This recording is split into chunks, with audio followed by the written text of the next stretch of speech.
بسم اللہ الرحمن الرحیم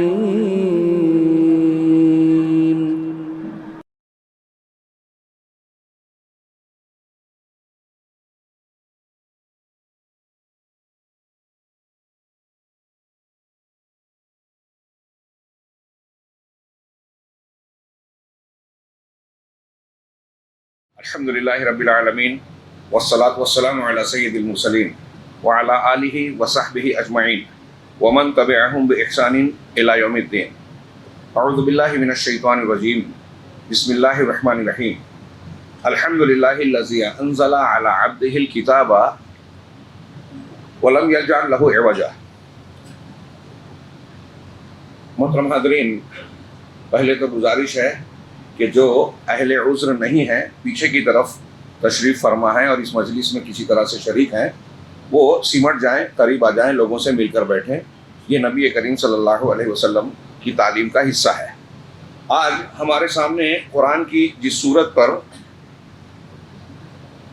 نظر ڈالنی ہے یا اس پر کچھ اس کی ہدایات اور تعلیمات پر گفتگو کرنی ہے، وہ سورۃ الکہف ہے. اس سورت کی فضیلت اور اہمیت آپ بار بار سنتے رہتے ہیں. نبی کریم صلی اللہ علیہ وسلم نے فرمایا کہ جو شخص جمعہ کے دن سورہ کہف کی تلاوت کرتا ہے اس کے لیے اگلے جمعہ تک اللہ تبارک و تعالیٰ ایک نور بنا دیتا ہے، روشنی پیدا کر دیتا ہے. اسی طرح سنن نسائی کی صحیح حدیث ہے کہ جو شخص سورہ کہف پڑھتا ہے اس کے لیے قیامت کے دن ایک نور ہوگا، اس کے اپنے مقام سے مکہ کی سرزمین تک کے لیے. ایک اور روایت میں ہے کہ جو شخص، صحیح مسلم میں، جو شخص سورہ فاتحہ، سورہ کہف کی ابتدائی 10 آیتوں کو یاد رکھے گا اور پڑھے گا جمعہ کے دن، تو اللہ تبارک و تعالیٰ اس کو فتنہ دجال سے محفوظ رکھے گا، وہ دجال کے فتنے سے بچا لیا جائے گا. کچھ روایتوں میں ابتدائی 10 آیتوں کا ذکر ہے، کچھ روایتوں میں آخری 10 آیتوں کا ذکر ہے، اور بعض روایات درمیانی 10 آیتوں کا بھی ذکر کرتی ہے. علامہ ناصر الدین البانی رحمہ اللہ نے تحقیق کے ذریعے پیش کیا کہ ابتدائی 10 آیتوں والی حدیث زیادہ راجح اور محفوظ ہے. اس کے بالمقابل دوسری روایتیں غیر محفوظ ہیں، اگرچہ کہ وہ صحت کے درجے کو پہنچتی ہیں. لیکن امید ہے کہ دونوں میں سے جس پر عمل کیا جائے اللہ کے رسول صلی اللہ علیہ وسلم کا یہ وعدہ اس بندے کو حاصل ہوگا. اور روایتیں ہیں جو سورہ کہف کی فضیلت بتاتی ہیں. بخاری کی ایک روایت میں ہے کہ ایک صحابی رات میں نفل نماز کے لیے کھڑے ہوتے ہیں اور اپنی نماز میں انہوں نے سورہ کہف کی تلاوت شروع کی. کچھ دیر گزری تھی کہ یہ دیکھا قریب میں جو ان کا گھوڑا بندھا ہوا تھا وہ بری طرح بدکنے لگا. انہوں نے تلاوت روک کر جو ہے نماز پوری کی اور اس کے بعد غور سے جب اوپر کی طرف دیکھا تو ایک بدلی نظر آئی. اس بدلی کو دیکھا کہ وہ قریب تھی لیکن دھیرے دھیرے دور ہو رہی ہے. بعد میں اللہ کے نبی صلی اللہ علیہ وسلم سے جب آپ نے اس کا ذکر کیا تو انہوں نے بیان کیا کہ یہ تم نے جو قرآن کی تلاوت کی اور قرآن کی تلاوت کر رہے تھے اس کے نتیجے میں اللہ رب العالمین کی جانب سے آسمان سے سکینت نازل ہو رہی تھی. اگر تم پڑھتے رہتے تو اور قریب آتی. بہرحال سکینت نازل ہوتی. اس سے یہ پتہ چلا کہ اگر ہم اپنے گھروں میں اس سورہ کی تلاوت کا اہتمام کریں تو اللہ کی جانب سے سکینت اور سکون نازل ہوگا. سورۃ الکہف ہی کے ذکر میں ایک اور روایت پیش کی جا سکتی ہے کہ وہ صحابی جو جنگ سے لوٹ رہے تھے، نگرانی کے لیے مقرر تھے، 2 تھے. ایک نے کہا کہ آپ سو جاؤ میں دیکھتا ہوں، اور دوسرا نماز کے لیے نیت باندھ لیتے ہیں. کسی دشمن نے جو گھات میں تھا اندھیرے میں تیر مارا، ان کے جسم میں لگا اور اس سے خون بھی بہنے لگا، لیکن انہوں نے نماز مکمل کی. نماز مکمل کرنے کے بعد اپنے ساتھی کو جگایا اور بتایا کہ دیکھو مجھے کچھ لگا ہے. جب دیکھا تیر ہے، زخم ہے، صاف کیا، نکالا. کہا پہلے کیوں نہیں جگایا؟ کہا میں ایسی ایک سورت کی تلاوت کر رہا تھا نماز میں کہ اسے چھوڑنا مجھے گوارا نہیں ہوا، بڑی لذت مل رہی تھی. سورۃ الکہف کی یہ اہمیت ہے اور جمعہ کو اسے پڑھنا چاہیے. حضرت امام شافعی رحمہ اللہ کا کہنا ہے کہ جو طلب علم کا خواہش مند ہے، طالبان علم دین، ان کو تو ہر جمعہ کو 2 مرتبہ اسے پڑھنا چاہیے. یہ سورۃ الکہف ہے. سورۃ الکہف، الکہف کا معنی ہوتا ہے غار، پہاڑیوں میں جو غار ہوتا ہے. الکہف، اصحاب الکہف اور اہل الکہف تینوں نام سے اس سورہ کو موسوم کیا جاتا ہے. اس کی وجہ ظاہر ہے کہ اس سورہ مبارکہ میں ایک مختصر سی نوجوانوں کی جماعت کا واقعہ مذکور ہے جنہوں نے ایمان قبول کیا، توحید کو اختیار کیا، اور وقت کا بادشاہ شرک کا داعی تھا۔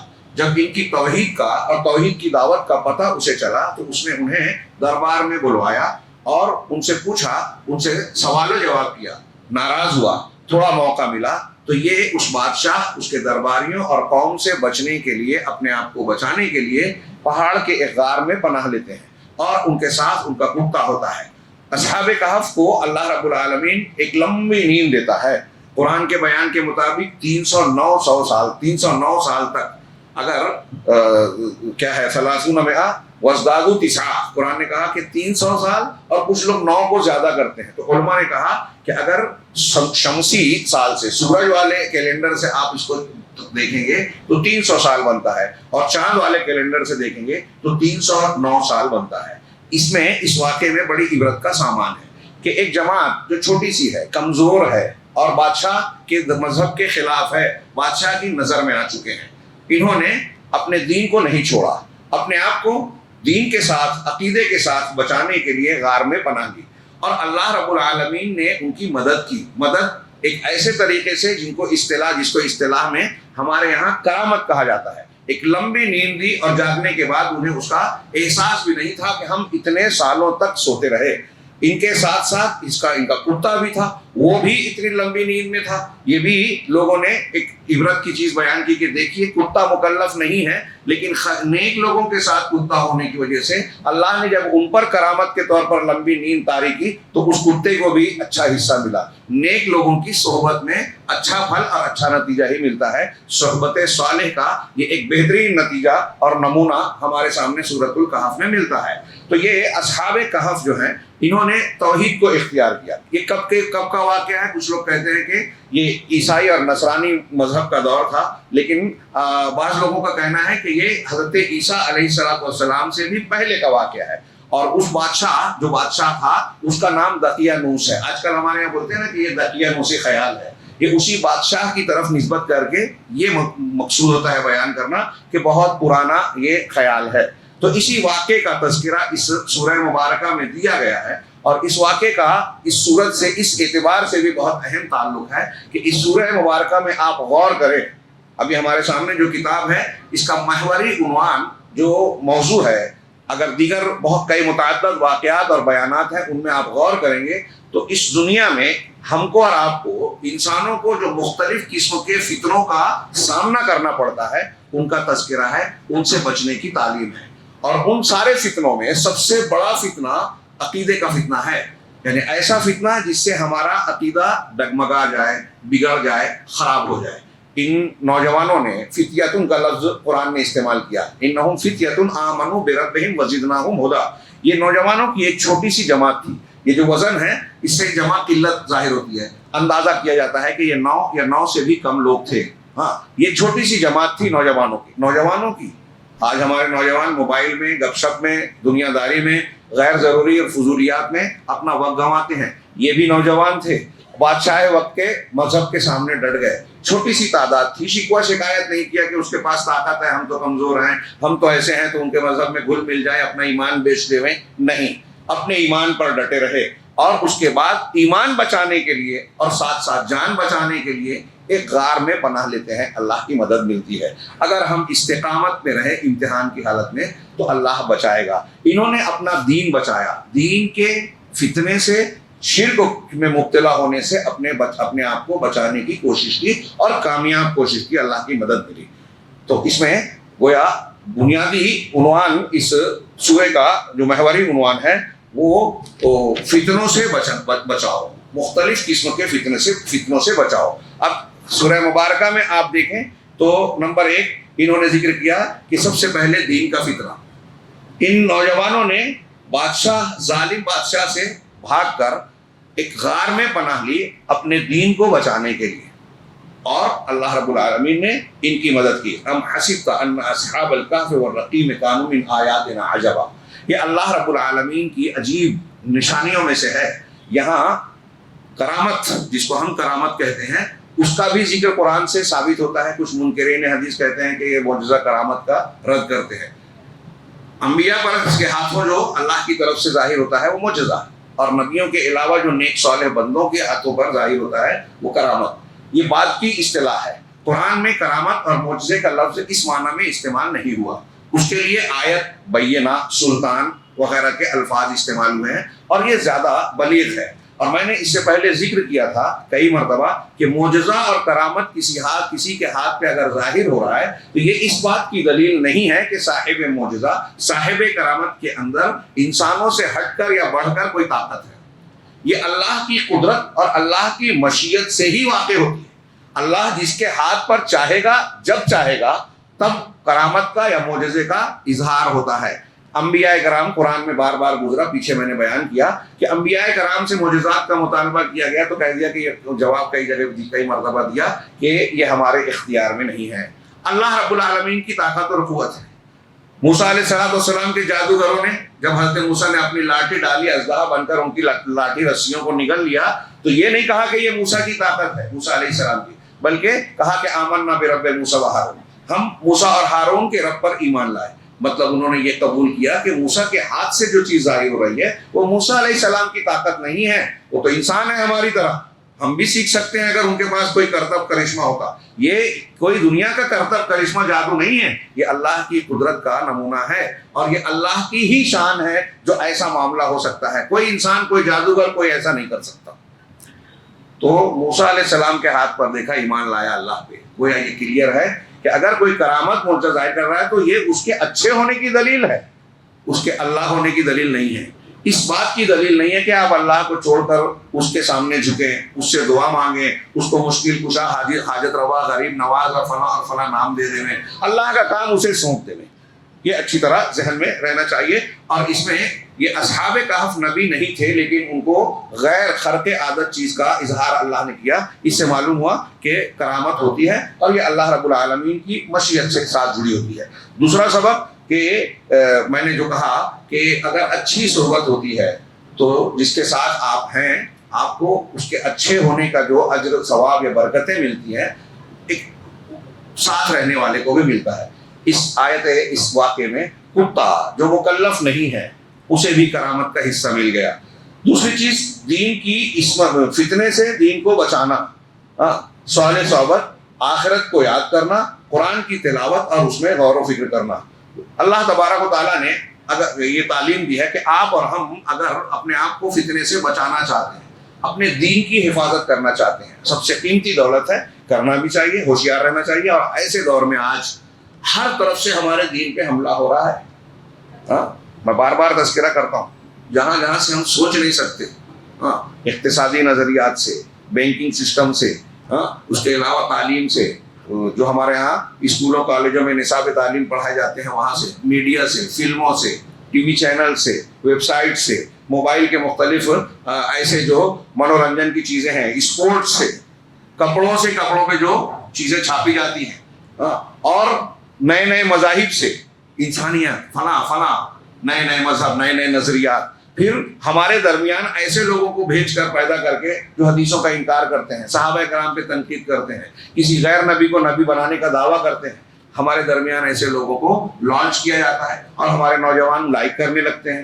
یہ دین کے فتنے سے کا شکار ہو جاتے ہیں. اپنے آپ کو اگر بچانا ہے تو سورہ کہف ہمیں بتاتی ہے وَاتْلُ مَا أُوحِيَ إِلَيْكَ مِن رَبِّكَ مِن کتاب ربک، کہ اپنے پروردگار کی جانب سے آپ کو جو کتاب وحی کے ذریعے دی گئی ہے آپ اس کی تلاوت کیجئے. لا مبدل لکلماتی وَلَن تَجِدَ مِن دُونِهِ مُلْتَحَدًا. اس کے کلمات کو کوئی بدلنے والا نہیں، اور اس کے علاوہ کوئی پناہ گاہ، بچاؤ کی جگہ آپ نہیں پائیں گے. تو ایک یہ ہے کہ تلاوت قرآن کیا جائے، دوسرا یہ کہ آخرت کو یاد کیا جائے، اور جو ہے قرآن میں غور و فکر کیا جائے، تدبر کیا جائے. آج ہماری جو مجلس ہے، اس لیلۃ القدر رمضان کا سلسلہ وار معاملہ چل رہا ہے. ہم لیلۃ القدر میں بھی یہ دعا کریں کہ اللہ رب العالمین ہماری اس مجلس کو قرآن کے تدبر میں شامل کر کے اس کو عبادت میں شمار کر لے، اور 1000 راتوں سے بہتر والے اجر و ثواب کا ہمیں مستحق کر دے، مستحق بنا دے. یہ فطروں سے بچانے والی چیز ہے کہ آپ اور ہم قرآن سے جڑیں، قرآن میں تدبر کریں، آخرت کو یاد کریں.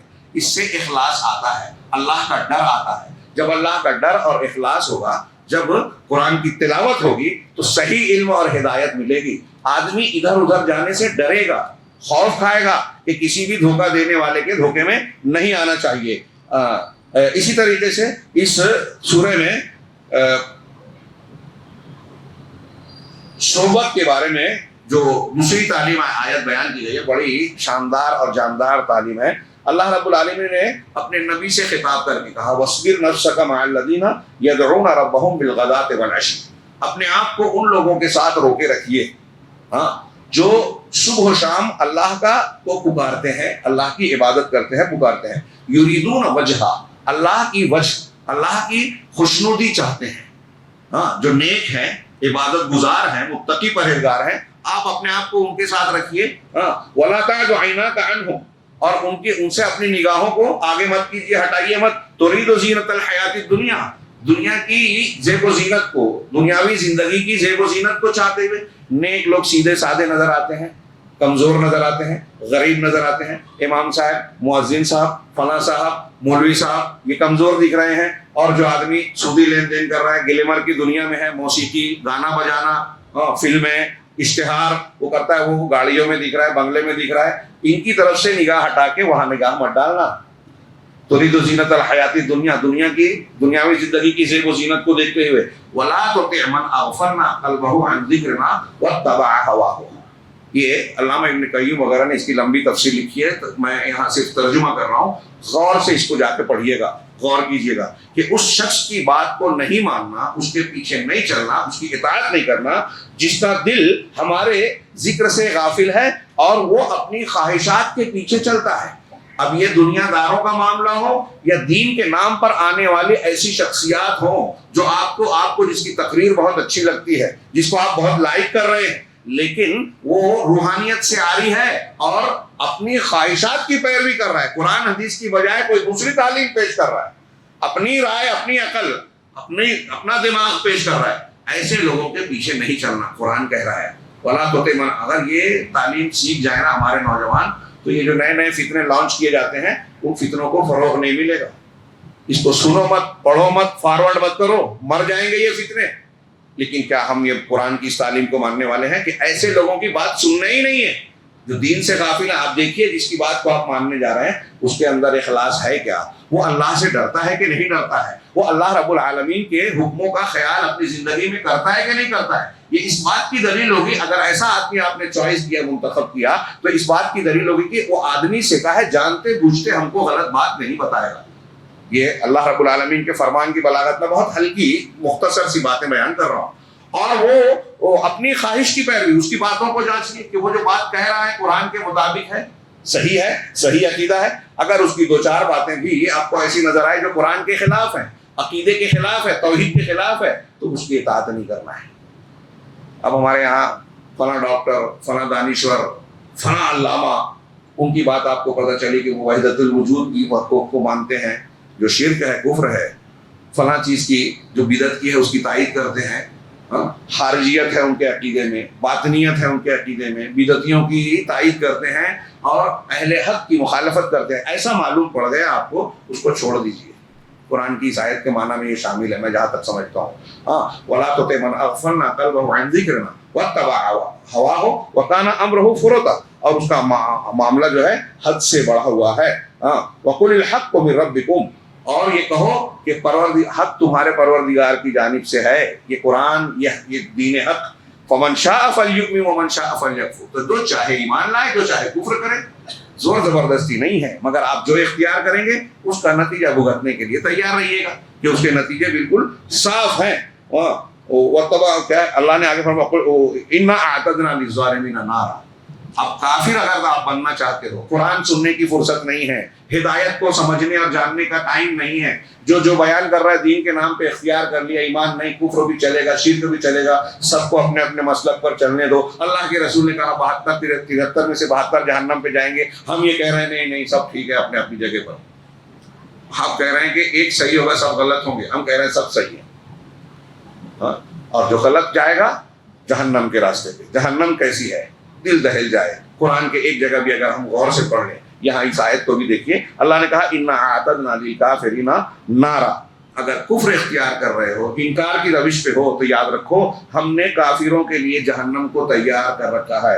احاط بہم سرادقھا، اس کے ٹینٹ نے، ٹینٹ کا جو خیمے کا جو وہ کیا کہیں گے پردہ ہوتا ہے اس کو سرادق کہتے ہیں، اس کا خیمہ، اس کا ٹینٹ نے وہ ان کو گھیرے رکھا ہوگا. احاط بہم سرادقھا وَإِن يَسْتَغِيثُوا، اور اگر وہ پانی مانگیں گے، يُغَاثُوا بِمَاءٍ، ایسے پانی سے ان کو پانی سیراب کیا جائے گا، کالمہل، جو پگھلے ہوئے تانبے کی طرح ہوگا، یا تیل کے نیچے جو کھولتے ہوئے تیل کے نیچے تلچھٹ ہوتی ہے اس کے جیسا ہوگا. یشوی الوجوہ، ایسا کھولتا ہوا تیل جو چہروں کو جھلسا دے گا.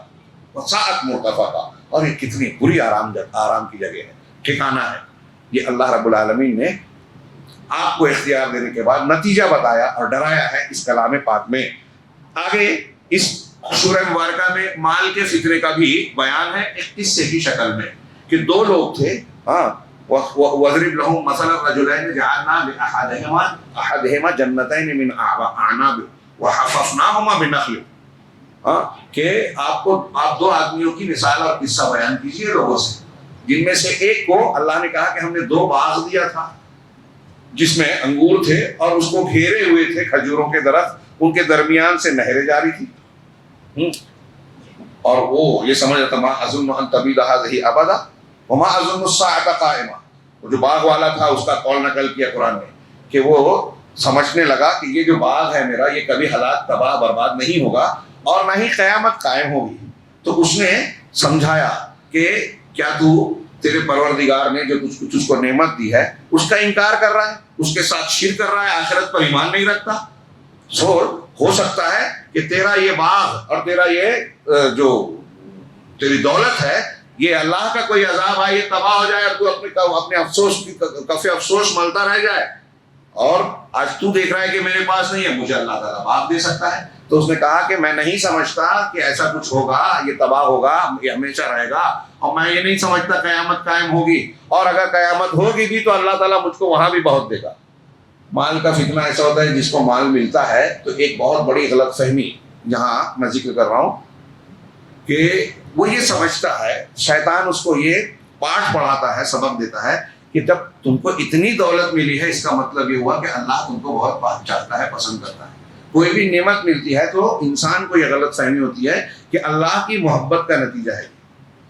لیکن معمولی سا دماغ لگائیے اور سوچئے کہ اگر ایسا ہوتا تو فرعون کو اللہ نے کیا کیا دیا تھا دنیا میں؟ حکومت تھی، دولت تھی، فوج تھی، سارے اسباب فراوانی سے موجود تھے، باغات تھے، محلات تھے. کون سی چیز تھی جو نہیں تھی دنیاوی اعتبار سے؟ تو کیا اللہ کا محبوب تھا فرعون، نمرود، ابو جہل اور دنیا کے بڑے بڑے سرکش لوگ، گھمنڈی لوگ، سارے لوگوں کو دنیاوی اسباب ملے. یاد رکھیے اللہ کے رسول اللہ کی ایک حدیث میں ہے کہ اللہ تبارک و تعالیٰ دنیا اپنے دوستوں اور محبوب بندوں کو بھی دیتا ہے اور اپنے دشمنوں کو بھی دیتا ہے، دشمنوں کو بھی دنیا دیتا ہے. اور ایک دوسری حدیث میں ہے کہ اگر اللہ مومنوں کا خیال نہیں ہوتا تو ان کے گھروں کو، اینٹ پتھر کو جو ہے، ان کے یہ جو دیواریں ہیں ان کو سونے چاندی کی بنا دیتا، کیونکہ آخرت میں ان کا جو بھیانک عذاب ہے تصور نہیں کر سکتے. تو اللہ کے رسول صلی اللہ علیہ وسلم نے، میں کون سی روایت بیان کر رہا تھا؟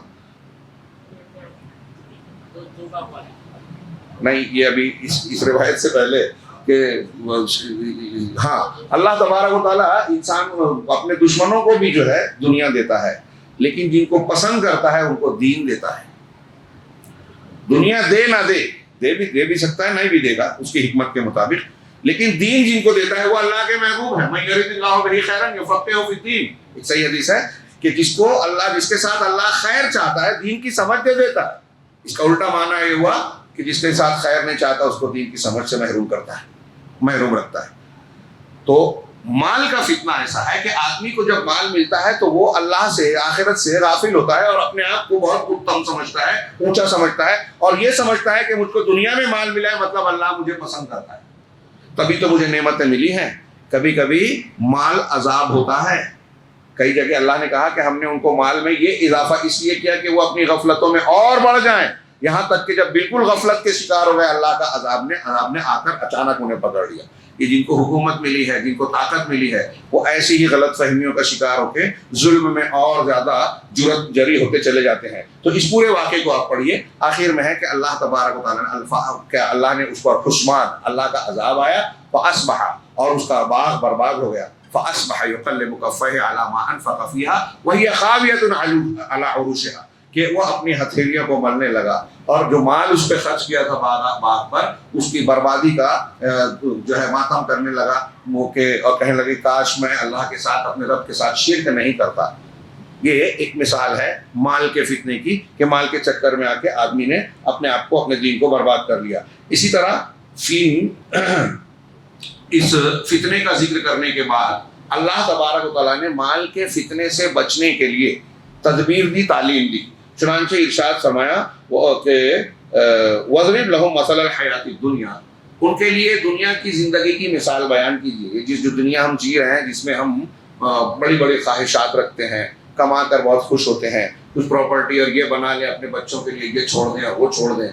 بچوں کے لیے تقویٰ ضرور چھوڑیے، کچھ چھوڑے نہ چھوڑے، ایمان چھوڑیے، ہدایت اور توحید کا سبق دیجیے کہ بیٹے جل جانا مر جانا، حضرت یعقوب کی طرح کہ ان اللہ اصطفیٰ لکم الدین فلا تموتن الا وانتم مسلمون۔ آخری وقت میں اپنے بیٹوں سے کہا تھا کہ اللہ نے تمہارے لیے ایک دین کو منتخب کیا ہے، تمہاری موت آئے تو اسی دین پر آئے، مسلمان رہنا۔ یہ تعلیم ضرور دینا، پراپرٹی چھوڑو کہ نہ چھوڑو، یہ تعلیم ضرور چھوڑنا۔ یہ نہیں چھوڑا، پوری دنیا کما کے دے دی تو کچھ نہیں کیا بیٹوں کے لیے، آپ ان کے دشمن ہیں۔ اگر ایسا کیا، توحید نہیں سکھائی، دین نہیں سکھایا، تو کہا کہ دنیا کی زندگی جو آپ، جس کے پیچھے ہم اور آپ بھاگے جا رہے ہیں، اللہ نے اس کی مثال دی۔ ہاں، اللہ کی بیان کردہ مثال ہے، سرسری طور سے سن کے، ایک کان سے سن کے ایک کان سے نہ اڑائیے، غور کیجیے۔ وَاضْرِبْ لَهُم مَثَلَ الْحَيَاةِ الدُّنْيَا، دنیا کی زندگی کی مثال ان سے بیان کیجیے۔ کمائن، اس پانی کی طرح ہے، بارش کی طرح ہے، انزلناہ من السماء، جسے ہم نے آسمان سے برسایا، فاختلط بہ نبات الارض، اس سے زمین کے سبزے مل جل کر نکل پڑے۔ پانی سے مل جلنے کے بعد زمین کی سبزیاں لہلہانے لگی۔ ہاں، پھر اس کے بعد کیا ہوا؟ فاصبح حشیما تذروہ الریاح، لیکن یہ سرسبزی شادابی جو اگی ہے، بڑی اچھی کھیتی جب لہلہاتی ہے تو بڑی بھلی معلوم ہوتی ہے، خوبصورت اور جاذب نظر محسوس ہوتی ہے، پرکشش، لیکن فاصبح حشیما، نتیجہ کیا ہوتا ہے کہ وہ بکھرے ہوئے ذرات اور ریزے ریزے میں تبدیل ہو جاتی ہے، سوکھ کر ریزوں میں بکھر جاتی ہے یہ پتیاں۔ یذروہ الریاح، جسے ہوائیں، تیز ہوائیں بکھیرتی ہیں تینکوں کی طرح، یہ جب ٹوٹ ٹوٹ کر چور چور ہو جاتا ہے ریزہ ریزہ، تو ہوا اس کو بکھیرتی ہے۔ ایسے ہی دنیا کی زندگی ہے، آج جوانی ہے، طاقت ہے، قوت ہے، دولت ہے، سب کچھ ہے، لیکن یہ فصل آپ کی سوکھ کر ریزہ ریزہ چورا چورا ہو جانے والی ہے، مٹی میں مل جانا ہے اس بدن کو، اور پھر مٹی میں ریزہ ریزہ چورا چورا ہو جائے، کوئی حیثیت نہیں ہڈی کا ڈھانچہ، ہڈی بھی جو ہے گھل مل جائے گی مٹی میں، اور اللہ کے حکم سے پھر قیامت کے دن جیے گی۔ وَقَانَ اللَّهُ عَلَىٰ كُلِّ شَيْءٍ مُقْتَدِرًا، اور اللہ رب العالمین ہر چیز پر قادر قدرت رکھتا ہے۔ المال والبنون زینت الحیات الدنیا، مال اور اولاد، مال اور اولاد یہ انسان کے لیے محبوب بھی ہے، فتنہ بھی ہے، لیکن اللہ نے کہا کہ یہ دنیا کی زندگی کی زینت ہے، دنیا کی زندگی کی زینت ہے، آرائش ہے، قوت ہے، سب کچھ ہے دنیا میں، لیکن آخرت میں کام آنے والی چیز کیا ہے؟ والباقیات الصالحات خیر عند ربک ثوابا وخیر املا، اور نیک باقی رہنے والے نیک اعمال تمہارے پروردگار کے نزدیک زیادہ اہم، زیادہ بہتر ہیں، اور اجر و ثواب سے کے اعتبار سے وہ زیادہ اچھے ہیں۔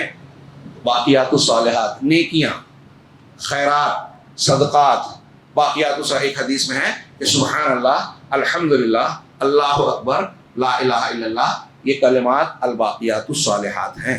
جو آدمی انہیں پڑھے گا، یہ نیکیاں اس کے لیے باقی رہنے والی اور قیامت کے دن کام آنے والی ہوگی۔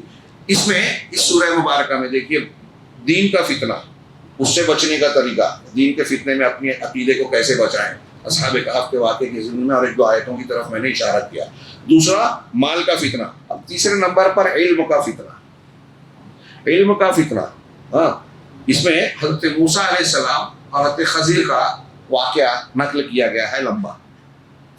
علم کا فتنہ کئی طرح سے ہوتا ہے، ایک آدمی غلط علم والا ہو اور اپنے آپ کو صحیح سمجھے، فتنے میں مبتلا ہے۔ آج ہمارے ہاں جتنا بھی باطل ہے، وہ سمجھتے ہیں مجھے بہت معلومات ہے، علامہ ہے، دانشور ہے. عصر بعد کے ہمارے درس میں کل پرسوں میں یہ بات آئی تھی ایک کسی درس میں کہ ایک جہالت یہ ہوتی ہے کہ آدمی کسی چیز کا علم نہ رکھے، ایک جہالت یہ ہوتی ہے کہ علم ہو لیکن غلط ہو. یہ بوٹل ہے، میں آپ سے کہوں کہ یہ ٹوپی ہے، یہ ڈسٹر ہے، کوئی اور چیز کہوں تو آپ کیا کہیں گے؟ کیا میرا یہ علم درست ہے کہ یہ ڈسٹر ہے، یہ بوتل ہے نا، تو میں اسے ڈسٹر سمجھ رہا ہوں، جو میں سمجھ رہا ہوں کہ مجھے معلوم ہے، حالانکہ میں جو جان رہا ہوں وہ غلط ہے، وہ علم نہیں ہوا. ایسے ہی ہمارے یہاں بہت سے لوگ بدعت کر رہے ہیں. مثال کے طور پہ قبر پہ جا کے طواف کرتے ہیں، وہ پھول چڑھاتے ہیں، چادر چڑھاتے ہیں، وہاں اس کو وسیلہ مان کر، صاحب قبر کو وسیلہ مان کر اللہ سے مانگتے ہیں. الگ الگ صاحب قبر کو الگ الگ نام دیا کہ یہاں جائیں گے تو اولاد ملے گی، وہاں جائیں گے تو قرضہ چکتا ہو جائے گا، وہاں جائیں گے تو یہ مشکل آسان ہوگی. یہ اپنے اپنے طور سے بنا لیا، کوئی دلیل ولیل نہیں ہے. میڈ ان انڈیا عقیدہ. تو یہ جو بنایا ہے آپ نے، قرآن کہہ رہا ہے کہ آپ قیامت تک چیختے چلاتے رہے، وہ آپ کی پکار نہیں سنے گا. جواب دینا تو دور کی بات، سنتا ہی نہیں ہے، جواب کیا دے گا؟ اللہ جتنا چاہے گا اتنا سنائے گا. یہاں بحث لوگ کرنے لگتے ہیں. تو اب ایک آدمی یہ سمجھ کر عقیدت سے، محنت سے، اپنے پیسے سے بکرا لا کے ذبح کر رہا ہے بابا کے نام پہ کہ میں اس کے ذریعے سے اپنی مشکل آسان کر رہا ہوں. آخرت میں جو سمجھ یہ رہا ہے، لیکن اس کا یہ سمجھنا صحیح ہے کیا؟ ہمارے مسلمان کہلانے والے جو لوگ شرک اور بدعت کر رہے ہیں، کافر جو کر رہے ہیں، وہ بھی اپنا اپنا دین سمجھ کر مندر بنایا، اس میں کروڑوں روپیہ خرچ کیا، اس پر فخر کر رہے ہیں، گھمنڈ کر رہے ہیں، دکھاوا کر رہے ہیں، ووٹ مانگ رہے ہیں، اور نہ جانے کیا کیا سمجھ رہے ہیں نیک کام کر رہے ہیں. لیکن ہم جانتے ہیں اپنے ایمان کی روشنی میں قرآن و سنت کی دلیلوں کی بنیاد پر کہ غیر اللہ کی پرستش کرنا، پرستش کروانا، مرکز بنانا انتہائی گھناؤنا عمل ہے. لیکن ایک قوم جو ہے اس کو دین سمجھتی ہے، مذہب سمجھتی ہے، تو اس کو نیکی اور پنیہ سمجھ رہی ہے. تو یہاں پاپ اور پنیہ کا معیار بدلا ہوا ہے، اور پھر اس پہ یہ بولتے ہیں کہ سارے دھرم سچے اچھے، سب کا راستہ الگ الگ منزلیں. دنیا کا سب سے بڑا جھوٹ، ایک راستہ سچا ہے، اچھا ہے. تو میں یہ کہہ رہا تھا کہ ایک ہوتا ہے معلومات کا نہ ہونا، یہ جہالت ہے. ایک ہے علم ہے لیکن غلط ہے، یہ بھی جہالت ہے. میں نے اس سلسلے میں ایک کال پیش کیا تھا قاضی ابو یوسف کا کہ کوئی شخص علم کلام کو جانے تو یہ جہالت ہے، نہ جانے تو یہ علم ہے. ان کا مقصد یہ ہے کہ علم کلام غلط علم ہے، فلسفہ اور منطق کی بنیاد پر ایمانیات اور غیبیات کو ماننا یہ غلط ہے، جس میں آج بہت سے مسلمان ملوث ہیں. خود قاضی ابو یوسف کی طرف نسبت رکھنے والے، امام ابو حنیفہ کی طرف نسبت رکھنے والے فلاسفہ کی کئی چیزوں کو قرآن و حدیث کے خلاف مانا ہے کہ اللہ ہر جگہ ہے، اللہ عرش پر نہیں ہے، یہ کہہ رہے ہیں، جس پہ امام ابو حنیفہ کہہ رہے ہیں کہ یہ کفر ہے. تو یہ بھی غلط علم ہے، علم کے فتنے میں ہے کہ غلط کہہ بھی رہے ہیں اور اپنے آپ کو علامہ سمجھ رہے ہیں، کہلا رہے ہیں، بول رہے ہیں. اور ایسے ناموں کو سن کر ہمارا عام طبقہ، جاہل لوگوں کا طبقہ، ان کا جو ہے فالوور بن جاتا ہے، لائک کرنے لگتا ہے، سبسکرائب کرنے اور ان کے پیچھے چلنے لگتا ہے. ایک یہ علم کا فتنہ ہے. ایک یہ ہے کہ ایک آدمی کو علم واقعی ملے، صحیح علم ملے. مجھے کتنا بھی علم مل جائے، آپ کو کتنا بھی علم مل جائے، اس کی کوئی حیثیت نہیں ہے. اور خاص طور سے اللہ کے علم کے سامنے تو سمندر کے مقابلے میں قطرہ بھی نہیں ہے. میں نے اس سے پہلے کے دروس میں اس پر کچھ گفتگو کی ہے، اس کو دہرانا نہیں چاہتا. اللہ کا علم لامحدود ہے، اور سارے انسانوں کا، آج کے ہوں، ماضی کے ہوں، قیامت تک پیدا ہونے والے، ان ساروں کا علم اللہ کے علم کے سامنے قطرہ بھی نہیں ہے. سائنس کتنی بھی تحقیق کر لے، صبح قیامت تک چند مادوں کے چند خواص معلوم ہیں. میں نے پیش کیا تھا سمندر کے بارے میں، کہہ رہے ہیں کہ زیادہ سے زیادہ اب تک 5% بھی معلومات نہیں ملی. ایک آدمی نے زندگی کھپا کے جو ہے شہد کی مکھیوں پر ریسرچ کیا، 20 سال بعد وہ کہتا ہے کہ مجھے بہت تھوڑی معلومات ملی. اور ہر فن کے ماہر کا یہی حال ہے، قیامت تک یہی رہنے والا. ان سب لوگوں کا علم ملا لے تب بھی وہ اللہ کے علم کے سامنے کچھ بھی نہیں ہے. پھر اب اگر آدمی تھوڑی سی ڈگری، تھوڑی سی معلومات حاصل کرنے کے بعد یہ سمجھے کہ میں بہت علامہ ہوں، بڑا علم والا ہوں، یہ وہ علم کے فتنے میں مبتلا ہو گیا ہے. تقوی کا گھمنڈ، علم کا گھمنڈ بڑا خطرناک ہوتا ہے. کہ میں نے خواب میں جنت دیکھ لی، یہ بھی شیطان کا فریب ہے. جاہلوں کو اس طرح سے مبتلا کرتا ہے، بدعت کر رہے ہیں، شرک کر رہے ہیں، اور اللہ کے رسول کو خواب میں دیکھ رہے ہیں اور جنت میں گھر دیکھ رہے ہیں اور خوش ہے کہ ہمارا بالکل معاملہ ریزرویشن ہو گیا جنت میں. شیطانی فریب کو قرآن کی روشنی میں سمجھیے، یہی بچائے گا ہمیں. اب یہاں جس واقعے کو ذکر کر رہے ہیں فتنہ علم، وہ حیرت انگیز اور کافی دروس و عبر والا ہے۔ حضرت موسیٰ علیہ السلام کا واقعہ امام بخاری رحمہ اللہ نے، مجھے یاد پڑتا ہے، 23 مقامات پر اس واقعے کو ذکر کیا ہے اپنی کتاب میں۔ ہر جگہ الگ الگ مسئلہ نکالا ہے، علم کے آداب، علم سیکھنے سکھانے، علم کی اہمیت اور فضیلت اختیار کرنے۔ اس میں حضرت موسیٰ اور حضرت خضر کا جو مکالمات ہیں، حضرت خضر نے کہا کہ تم جو جانتے ہو میں نہیں جانتا، میں جو جانتا ہوں تم نہیں جانتے، اور ہم دونوں کا علم اللہ کے سامنے، اللہ کے علم کے سامنے ایک قطرے کے جیسا ہے سمندر کے مقابلے میں۔ تو ایسی کئی چیزیں اس میں درس اور سبق کی ہے۔ واقعے کا خلاصہ یا مختصر سا تذکرہ یہ ہے کہ سیدنا موسیٰ علیہ السلام پیغمبر تھے، انہوں نے ایک مرتبہ قام موسیٰ خطیبا فی قومی، اپنی قوم میں خطبہ اور تقریر کی انہوں نے، اور جب تقریر کر لی تو کسی نے مجمع میں سے سوال کر لیا کہ موسیٰ علیہ السلام یہ بتائیے کہ اس وقت دنیا میں سب سے زیادہ علم والا کون ہے؟ حضرت موسیٰ علیہ السلام نے یہ سوچا دنیاوی ایک کہ میں پیغمبر ہوں، اللہ نے مجھ کو وحی سے نوازا ہے، پیغمبری سے نوازا ہے، تو ظاہر سی بات ہے کہ ایک پیغمبر کا علم سب سے زیادہ ہوتا ہے۔ اس تناظر میں انہوں نے کہا کہ سب سے زیادہ علم والا میں ہوں۔ اللہ رب العالمین کو ان کا یہ جواب پسند نہیں آیا۔ تواضع ہونا چاہیے، علم تواضع سکھاتا ہے۔ تو دیکھیے یہاں پتہ چلا کہ پیغمبر بھی انسان ہے، بشری تقاضے سے انہوں نے جواب دیا تو اللہ کو پسند نہیں آیا۔ اللہ تبارک و تعالیٰ نے اس کے بعد کہا کہ تم کو ایسا لگتا ہے کہ تم سب سے بڑے عالم ہو، کچھ ایسے علوم بھی ہیں جو تمہارے پاس نہیں ہیں، ہم نے کچھ دوسروں کو دے رکھے ہیں۔ ایک ایسا بندہ ہے میرا جس کو وہ علم ہے جو آپ کے پاس نہیں ہے، ہم نے دیا ہے، خضر، اور وہ ایسے مقام پر آپ سے ملیں گے۔ حضرت موسیٰ علیہ السلام نے اپنے ساتھ یوشع بن نون کو لیا، سفر کیا، لمبا سفر کیا، ساتھ میں کھانا پینا بھی لیا۔ وہ واقعہ پڑھیے قرآن مجید میں، کشتی مسکین و جان پاک و دیوار یتیم۔ علامہ اقبال نے کہا، علامہ کہتے ہیں اس لیے نقل کر رہا ہوں، کشتی مسکین و جان پاک و دیوار یتیم، علم موسیٰ بھی ہے تیرے سامنے حیرت فروش۔ تو حضرت موسیٰ علیہ السلام وہاں سے نکلتے ہیں۔ یہاں ایک چیز اور بھی ہم سب کے لیے ایک سبق آموز ہے۔ ہمارے یہاں کچھ لوگ ایسا ہے، کچھ کتابیں پڑھ لیتے ہیں، کچھ معلومات، ڈگریاں، کہیں اسپیشلائزیشن بھی کر لیا، اور بہت سے تو ایسے ہیں کہ یہ بھی نہیں ہوتا اور سمجھتے ہیں کہ اب ہم کو علم حاصل کرنے کی ضرورت نہیں، علماء کے دروس میں، جمعہ کے خطبوں میں بیٹھنے کی ضرورت نہیں۔ ارے عالم کیا بتائے گا، میں پڑھا لکھا نہیں ہوں لیکن عالم سے زیادہ جانتا ہوں۔ اکثر یہ بولتے ہیں میں عالم نہیں ہوں لیکن پھر اپنی علامائیت کا مظاہرہ کرتے ہیں۔ سب کی بات نہیں کر رہا ہوں، یہ ایک بیماری ہے، ہم میں بھی پائی جاتی ہے کچھ نہ کچھ، سب میں، اس کا علاج کرنا چاہیے۔ دیکھیے پیغمبر کو تنبیہ کی جا رہی ہے تو ہم کس کھیت کی مولی ہیں، ہم کیا ہیں؟ تو بہرحال حضرت موسیٰ علیہ السلام یہ بات کہی، اللہ کو ناپسند ہوئی، تو آپ کو کہہ دیا گیا۔ میں یہ کہنا چاہ رہا تھا کہ حضرت موسیٰ علیہ السلام کو جب اللہ نے بتایا تو علم حاصل کرنے اور حقیقت ماننے کے لیے سفر کیا۔ اب تھوڑی دیر کے لیے سوچئے کہ ہم میں سے کوئی انسان، کوئی بڑے سے بڑا عالم، بلکہ ماضی میں جو بڑے سے بڑا امام ہو، کیا کسی پیغمبر کے علم کے جیسا اس کا علم ہو سکتا ہے؟ نہیں۔ موسیٰ علیہ السلام اور کوئی پیغمبروں میں بھی آپ اعلیٰ درجے کے ہیں۔ اللہ کے رسول صلی اللہ علیہ وسلم سب سے اونچا مقام، اس کے بعد حضرت ابراہیم، اس کے بعد کلیم اللہ موسیٰ، عام طور سے جو دلائل کی بنیاد پر لوگوں نے بیان کیا۔ تو حضرت موسیٰ علیہ السلام علم حاصل کرنے کے لیے سفر کر رہے ہیں، اور ہمارے یہاں علماء ہیں، مجلسیں ہوں، دروس کا لحاظ کیا جائے، کا اہتمام کیا جائے تو وقت نہیں ہے، خاص طور سے قرآن و حدیث کا اور دین، جس کو اللہ نے علم کہا۔ حضرت ابراہیم، حضرت موسیٰ، حضرت نبی کریم صلی اللہ علیہ وسلم جس کو العلم کہہ رہا ہے، اصل علم وہی ہے، اس کو سیکھنے کے لیے ہمارے پاس ٹائم نہیں، شوق نہیں۔ اب یہ انحطاط کی ایک پہلی چیز ہے ہمارے تنزلی مسلمانوں کے پیچھے ہٹنے کا سب سے پہلا۔ صحابہ اور تابعین اور اس زمانے میں دیکھیے علم کا جب دور تھا، چھوٹے چھوٹے بچے کہتے تھے اپنی ماں سے ہم کو امام مالک کے پاس جانا ہے علم سیکھنے، مجھے وہاں کا سفر کرنا ہے۔ 6-7 سال کی عمر میں امام بخاری رحمہ اللہ کو پڑھیے کتنی حدیثیں یاد تھی، لاکھ حدیثوں سے زیادہ یاد تھی۔ یہ علم کا دور تھا ہمارے۔ آج یہ ہے معاملہ کہ موٹی موٹی چھوٹی چھوٹی باتیں بھی ہمارے گھروں میں بڑے لوگ نہیں جانتے، چھوٹوں کی بات چھوڑیے۔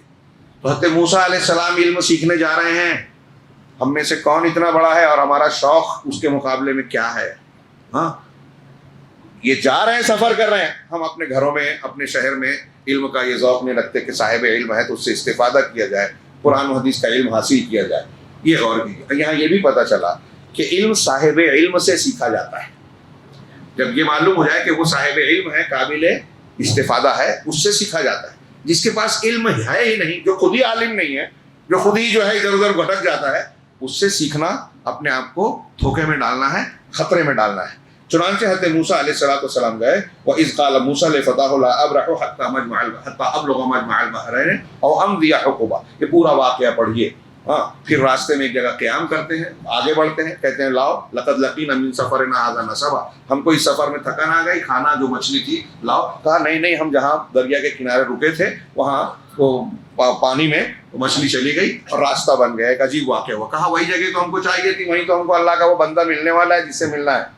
حضرت خضر سے ملاقات ہوتی ہے, کہتے ہیں حضرت موسیٰ علیہ السلام کہتے ہیں کہ حل کیا ہے, اتبعک علی ان تعلمنی مما علمت رشدا, کہ جو آپ کو اللہ نے ہدایت سکھائی ہے, جو علم دیا ہے, کیا اس کی بنیاد پر میں آپ کا ساتھ اختیار کر سکتا ہوں تاکہ آپ وہ علم مجھے سکھائیں.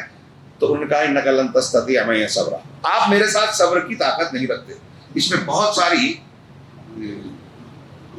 جو ہے تعلیم نکلتی ہے. تو حضرت موسیٰ نے کہا کہ نہیں آپ کا جو ہے, کہا ٹھیک ہے میں آپ کے ساتھ صبر کروں گا. تو کہا ٹھیک ہے, جب میرے ساتھ رہنا ہے تو شرط یہ ہے کہ اگر میں کوئی کام کرتا ہوں تو اس پہ اعتراض نہیں کرنا, سوال نہیں اٹھانا, خاموش رہنا, صبر کرنا. کہا ٹھیک ہے. اور جب آگے بڑھتے ہیں تو پہلے ہی مقام پر وہ کیا پہلا وہ ایک کشتی سمندر کے کنارے کھڑی تھی, اچھی نئی کشتی غریبوں کی, اس کو توڑ دیا. وَكَانَتْ لِمَسَاكِينَ اما السفینۃ فکانت لمساکین, جو کشتی تھی اچھی خاصی تھی اسے توڑ دیا, عیب دار بنا دیا. موسیٰ علیہ السلام اعتراض کر بیٹھے. ہاں, کہا دیکھو میں نے کہا تھا نا, شاید ترتیب میں آگے پیچھے ہو جائے واقعے میں. تو کہا اچھا پہلی بار مجھے عذر معاف کر دیا. اس سے یہ لوگوں نے کیا کہ اگر آپ کے مدرسے میں کوئی بچہ داخل ہو رہا ہے, آپ کوئی شرط رکھ رہے ہیں جو شریعت کے خلاف نہیں ہے, تو شرط رکھ سکتے ہیں, والدین کو بھی قبول کر لینا چاہیے. ہاں, پھر اس کے بعد ایک بچے کو قتل کیا. تو کہا کہ ایک معصوم جان کو آپ نے مار دیا. پھر تم نے اعتراض کیا. دوبارہ انہوں نے معذرت کی. پھر تیسری مرتبہ ایک بستی میں گئے, لوگوں نے مہمان نوازی نہیں کی. پرانے زمانے میں ہوٹل قیام گاہیں سرائے نہیں ہوتی تھی, کسی بستی میں جاتے تھے تو بستی کے لوگ ہی ضیافت کرتے تھے. تو سارے لوگوں کا یہی رواج تھا. انہوں نے کہا کہ ہم مہمان نوازی نہیں کریں گے, لیکن وہاں بستی میں ایک دیوار جو گرنے کو تھی, حضرت خضر نے اس کو ٹھیک ٹھاک کر دیا. حضرت موسیٰ نے کہا چاہتے تو اس کا اجر لے لیتے, اجرت لے لیتے, آپ نے انہوں نے ضیافت نہیں کی اور آپ نے ان کا ایک کام کر دیا. کہا اب یہ ہمارے اور تمہارے درمیان جدائی کی بات ہے. اب اس کے بعد حضرت خضر نے کہا کہ اب تم تو جدا ہونے والے ہو, لیکن میں تم کو بتا دیتا ہوں کہ جو تینوں کام میں نے کیا یہ اللہ کے حکم سے کیا, جو اللہ نے مجھے سکھایا تھا. رہی کشتی, تو ان کے آگے کے سفر میں ایک بادشاہ تھا جو اچھی کشتیوں کو غصب کر لیتا تھا, ہڑپ کر لیتا تھا. میں نے عیب دار بنایا تاکہ ان مسکینوں کا مال بچ جائے. یہاں ایک چیز نوٹ کیجئے کہ مسکینوں کی کشتی تھی. کشتی مہنگی ہوتی ہے, کشتی ہونے کے باوجود, کشتی کا مالک ہونے کے باوجود اللہ نے انہیں مساکین کہا. اور زکوٰۃ کے مستحقین میں انما الصدقات للفقراء والمساکین, مساکین بھی ہے. مطلب ایک مسکین ایسا آدمی ہو سکتا ہے کہ اس کا رہنے والا گھر قیمتی ہو لیکن اس میں رہ رہا ہے, باپ دادا سے ملا ہے یا کسی اور ذریعے سے, یا پھر اس کے پاس گاڑی ہو جس سے وہ کمائی کرتا ہے, ٹیکسی وغیرہ چلا رہا ہے. اس کی قیمت اتنی ہے کہ زکوٰۃ عام حالات میں اس پہ فرض ہو سکتی ہے, لیکن وہ استعمال اور آمدنی کا ذریعہ ہے, استعمال کی چیز ہے, اس پر زکوٰۃ نہیں ہے. وہ ہونے کے باوجود وہ مسکین ہے, اس لیے کہ پیٹ کاٹ کے روز محنت کر کے کھا رہا ہے, اس کی ضروریات اس طرح مشکل سے پوری ہو رہی ہے. تو بہرحال مساکین کی تھی. وہ ایک بادشاہ آگے غصب کرتا تھا, میں نے عیب دار اس لیے بنا دیا کہ ان کی کشتی بچ جائے, بادشاہ نہ لے. اسی طرح وہ بچہ جو شرارت کرنے والا تھا, اس کے جو ماں باپ تھے وہ بہت نیک صالح تھے, اگر یہ جیتا تو ان کے لیے درد سر بنتا, ایسا ہوتا. اللہ تعالیٰ نے حکم دیا, لہذا مارا گیا. تیسری چیز کہ جو میں نے دیوار ٹھیک ٹھاک کی, وہ 2 یتیم بچوں کی زمین تھی, اس کے نیچے والدین کا چھوڑا ہوا ابو ہوا, نیک اولاد تھے ان کے والدین, اور ان کا خزانہ تھا. میں نے دیوار ٹھیک کی کہ دیوار اگر گر جاتی تو خزانہ دوسروں کے ہاتھ لگ جاتا, یہ محروم ہو جاتے. آپ دیکھ رہے ہیں کہ اگر آپ اپنے بچوں, آپ نیک ہیں, آپ اگر صالح ہیں, اس واقعے میں پتہ چل رہا ہے, تو اللہ آپ کے مرنے کے بعد آپ کے بچوں کا خیال کر رہا ہے. ہاں, نیک ہے تو اللہ آپ کے بچوں کا خیال رکھے گا. آپ نیک نہیں ہیں یا بچے نیک نہیں ہیں تو کیا ہوگا. بہرحال حضرت خضر کو حکم ہوا, کہا کہ میں نے اس لیے یہ کام کیا ہے, یہ حضرت تعویل و معلم تستے علیہ صبر, یہ ان باتوں کی تفصیل ہے, تعویل ہے جس پر آپ صبر نہیں کر سکے. یہاں ایک بہت ہی اہم درس اس پورے واقعے میں, یہاں دیکھیں علم کا فتنہ تھا یہ, اور پھر اس کے بعد اللہ نے دکھایا کہ ہم کو آپ کو کسی کو علم دیا گیا ہے تو یہ کچھ ہے، بہت تھوڑا سا علم ہے، بہت سا علم ایسا ہے جو ہم کو نہیں دیا گیا. ایک چیز تو یہ معلوم ہوئی. دوسرا یہ کہ حضرت موسیٰ علیہ السلام کا درجہ حضرت خضر سے اونچا ہے. دھیان دیجیے بات کو، ایک بہت بڑی گمراہی کی طرف اشارہ کرنے جا رہا ہوں. حضرت موسیٰ کا درجہ تمام علماء کا اتفاق ہے کہ اونچا ہے، حضرت خضر کا درجہ نیچا ہے. اور علماء میں اس بات میں اختلاف ہے کہ حضرت خضر نبی تھے یا نہیں تھے. کچھ لوگ دوسرا کہتے ہیں، کچھ لوگ کوئی کہتے ہیں نبی تھے، کچھ لوگ نبی نہیں کہتے. دونوں قرآن کی آیتوں سے استدلال کرتے ہیں. ہاں، شیخ ربی وغیرہ نے کہا کہ راجح بات یہ ہے کہ نبی تھے. میں ایک کتاب سے کچھ حصہ ترجمہ کر رہا تھا، وہاں انہوں نے کہا کہ راجح یہ ہے کہ وہ نبی نہیں ہے، نیک اور صالح بندے ہیں. ہاں، تو بہرحال ان کا جو بھی درجہ ہو، اگر نبی بھی مانے تو حضرت موسیٰ علیہ السلام سے کم درجہ ہے ان کا. اب یہاں اس واقعے میں یہ کہتے ہیں کہ حضرت خضر کے پاس جو علم تھا وہ کون سا تھا؟ وہ قرآن کی آیت کا ایک ٹکڑا ہے، من لدن علم، کہ اللہ تبارک و تعالیٰ نے اپنے پاس سے مجھے علم دیا. تو اس سے ایک اصطلاح نے علم لدنی، اللہ نے علم لدنی دیا. تو اس کو لے کر اڑ گئے صوفیاء کرام بولنا نہیں چاہیے، یہ اصطلاح ہے. صوفیہ اس کو لے کر اڑے. کیسے؟ کہ دیکھیے حضرت خضر نبی نہیں تھے، یا نبی تھے تو موسیٰ سے کم، لیکن ان کے پاس علم لدنی تھا جو موسیٰ کے پاس نہیں تھا. وہ پیغمبر تھے. ایسے ہی تو جس طرح، بہت غور سے یہ جملہ صوفیوں کا سنیے، جس طرح حضرت خضر کو یہ اختیار تھا ملا علم لدنی کی وجہ سے کہ موسیٰ کی شریعت سے الگ کام کر سکیں، اپنے طور پر کام کر سکیں، ایسے ہی آج کے زمانے میں اگر کسی کو طریقت و سلوک کے راستے پر چلتے ہوئے علم لدنی مل جائے، کشف اور کرامت مل جائے، تو وہ محمد رسول اللہ صلی اللہ علیہ وسلم کی تعلیمات، قرآن و حدیث کو چھوڑ کر اپنے دین پر، اپنے علم پر عمل کر سکتا ہے. یہ سن رہے ہیں آپ؟ یہ جو کہا ہے علماء اسلام نے اس چیز کو کفر کہا ہے. کفر، یہ کفر ہے. اگر کوئی شخص یہ سمجھتا ہے کہ کسی درجے پر پہنچنے سے امت کے کسی فرد کو یہ مقام اور حیثیت حاصل ہو سکتی ہے کہ اس کے لیے اس کا علم کافی ہے، نبی کی اتباع اور نبی کی تعلیمات کی اتباع کرنا ماننا ضروری نہیں ہے، اگر کوئی ایسا مانتا ہے تو وہ کافر ہو جائے گا، اسلام کے دائرے سے باہر ہو جائے گا. اور یہ تعلیم ہمارے یہاں صوفی اور صوفیوں کو ماننے والے، فضائل بتانے والے لوگ ان واقعات کی روشنی میں پھیلا رہے ہیں. بہت ہی ذمہ داری سے، دیانت داری کے تحت کہہ رہا ہوں. لیلۃ القدر ہے، کہ اگر یہ بات میری سن کر کچھ لوگ غصہ ضرور ہوں گے، اگر ایک آدمی بھی اس پر غور کر کے تحقیق کر لے اور توبہ کر لے اپنے غلط عقیدے سے، تو میں سمجھتا ہوں اللہ رب العالمین نے میری اس کوشش کو قبول کیا. اللہ قبول کرے. لوگوں کی اصلاح ہو، ہماری اور ان کی سب کی جو یہ بدعقیدگی میں ہے. تو یہ بات یاد رکھیے کہ حضرت خضر علیہ السلام کا کے واقعے سے، موسیٰ اور خضر کے واقعے سے یہ استدلال کرنا بہت بڑا دھوکہ ہے اور گمراہی ہے. سب سے پہلی بات تو یہ کہ حضرت خضر علیہ السلام اور موسیٰ علیہ السلام کی شریعت ایک نہیں تھی. قرآن کے بیان سے اشارہ کیا، علماء نے بتایا کہ حضرت موسیٰ علیہ السلام کی جو شریعت تھی اسی بنیاد پر تو انہوں نے اعتراضات کیے تھے حضرت خضر سے کہ تم یہ جو کر رہے ہو. اور اس سے یہ بھی پتہ چلتا ہے کہ ایک نبی کے سامنے اگر غلط کام ہوگا وہ ٹوکے گا ضرور، بولے گا ضرور. اور حضرت خضر نے قبول کیا تھا کہ آپ صبر نہیں کر پائیں گے کیونکہ آپ پیغمبر ہیں، تو آپ کی پیغمبرانہ تعلیم کے خلاف اگر کچھ نظر آئے گا تو آپ ٹوکیں گے، بولیں گے. اور انہوں نے کیا. تعویل بعد میں پتہ چلی، یہ الگ بات ہے کہ وہ درست ہے نہ درست ہے، لیکن جو سامنے ہے ظاہر میں جو چیز دلیلوں کے خلاف ہو رہی ہے، کوئی ظلم ہو رہا ہے، کوئی غلط کام ہے، تو اس پر ٹوکا بولا جائے گا. تو ایک چیز تو یہ کہ حضرت موسیٰ علیہ السلام کی شریعت، حضرت موسیٰ علیہ السلام کی شریعت کے پابند حضرت خضر نہیں تھے. اللہ کے نبی صلی اللہ علیہ وسلم کا معاملہ اس سے الگ ہے. نبی کریم صلی اللہ علیہ وسلم کی نبوت، پیغمبری تمام دنیا کے انسانوں جنوں کے لیے ہے. ایک موٹی سی بات میں نے بتائی، ایسے اور کئی جو چیزیں علماء نے بیان کی کہ اصولی طور پر قرآن حدیث میں اگر کوئی بات آ گئی ہے، اب اس کے مقابلے میں کوئی یہ کہے کہ مجھے کشف ہوا، مجھے خواب دکھا، میرا اجتہاد یہ کہتا ہے، جو حدیث کے خلاف ہو تو نہیں مانا جائے گا. پوری امت کا اتفاق ہے کہ یہ دلیل کے خلاف نہیں مانا جائے گا، شریعت میں تبدیلی نہیں ہوگی. میں نے اس سے پہلے ذکر کیا علامہ ابن تیمیہ کا استدلال، اختصار کے ساتھ اشارہ، کیونکہ حضرت عمر کے بارے میں آپ جانتے ہیں کہ کیا مقام تھا، جس گلی سے گزر جائیں شیطان بدل دے راستہ. کئی معاملے میں قرآن میں آیت ان کی تائید میں نازل ہوئی, ان کی رائے کو صحیح کہا قرآن نے. لیکن جب منکرین زکوٰۃ کے خلاف حضرت ابو بکر صدیق نے فوج بھیجی, حضرت عمر نے اعتراض کیا کہ آپ ان کے خلاف جنگ کیسے کریں گے, جبکہ اللہ کے رسول صلی اللہ علیہ وسلم کا یہ فرمان ہے کہ جو لا الہ الا اللہ محمد رسول اللہ کہے گا, نماز قائم کرے گا, زکوٰۃ دے گا, تو اس نے اپنی جان مال کو مجھ سے بچا لیا سوائے اس کے حق کے. تو حضرت بکر صدیق نے کہا کہ اللہ کی قسم جو نماز اور زکوٰۃ میں فرق کرے گا میں اس سے جنگ کروں گا, اور اللہ کی قسم وہ رسی یا بکری کا بچہ جو اللہ کے رسول صلی اللہ علیہ وسلم کو وہ دیتے تھے زکوٰۃ میں نہیں دیں گے تو میں قتال کروں گا. ہاں, حضرت عمر فاروق محدثین, اللہ کے رسول نے کہا کہ میری امت میں الہام والا کوئی ہے, ہر امت میں ہوتے ہیں, تو حضرت عمر ہے. رسول نے کہا کہ وہ الہام والے ہیں. الہام والے کا ابو بکر صدیق سے اختلاف ہوا رائے میں.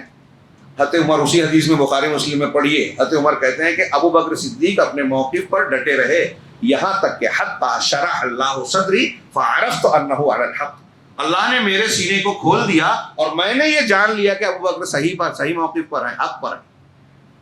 کیوں؟ علامہ ابن تیمیہ نے لکھا اس لیے کہ ابو بکر صدیق نے حدیث سے استدلال کیا تھا. تو یہاں الہام والے عمر فاروق نے بھی اعتراف کیا کہ ان کی رائے غلط ہے, ابو بکر صدیق کی سمجھ صحیح ہے.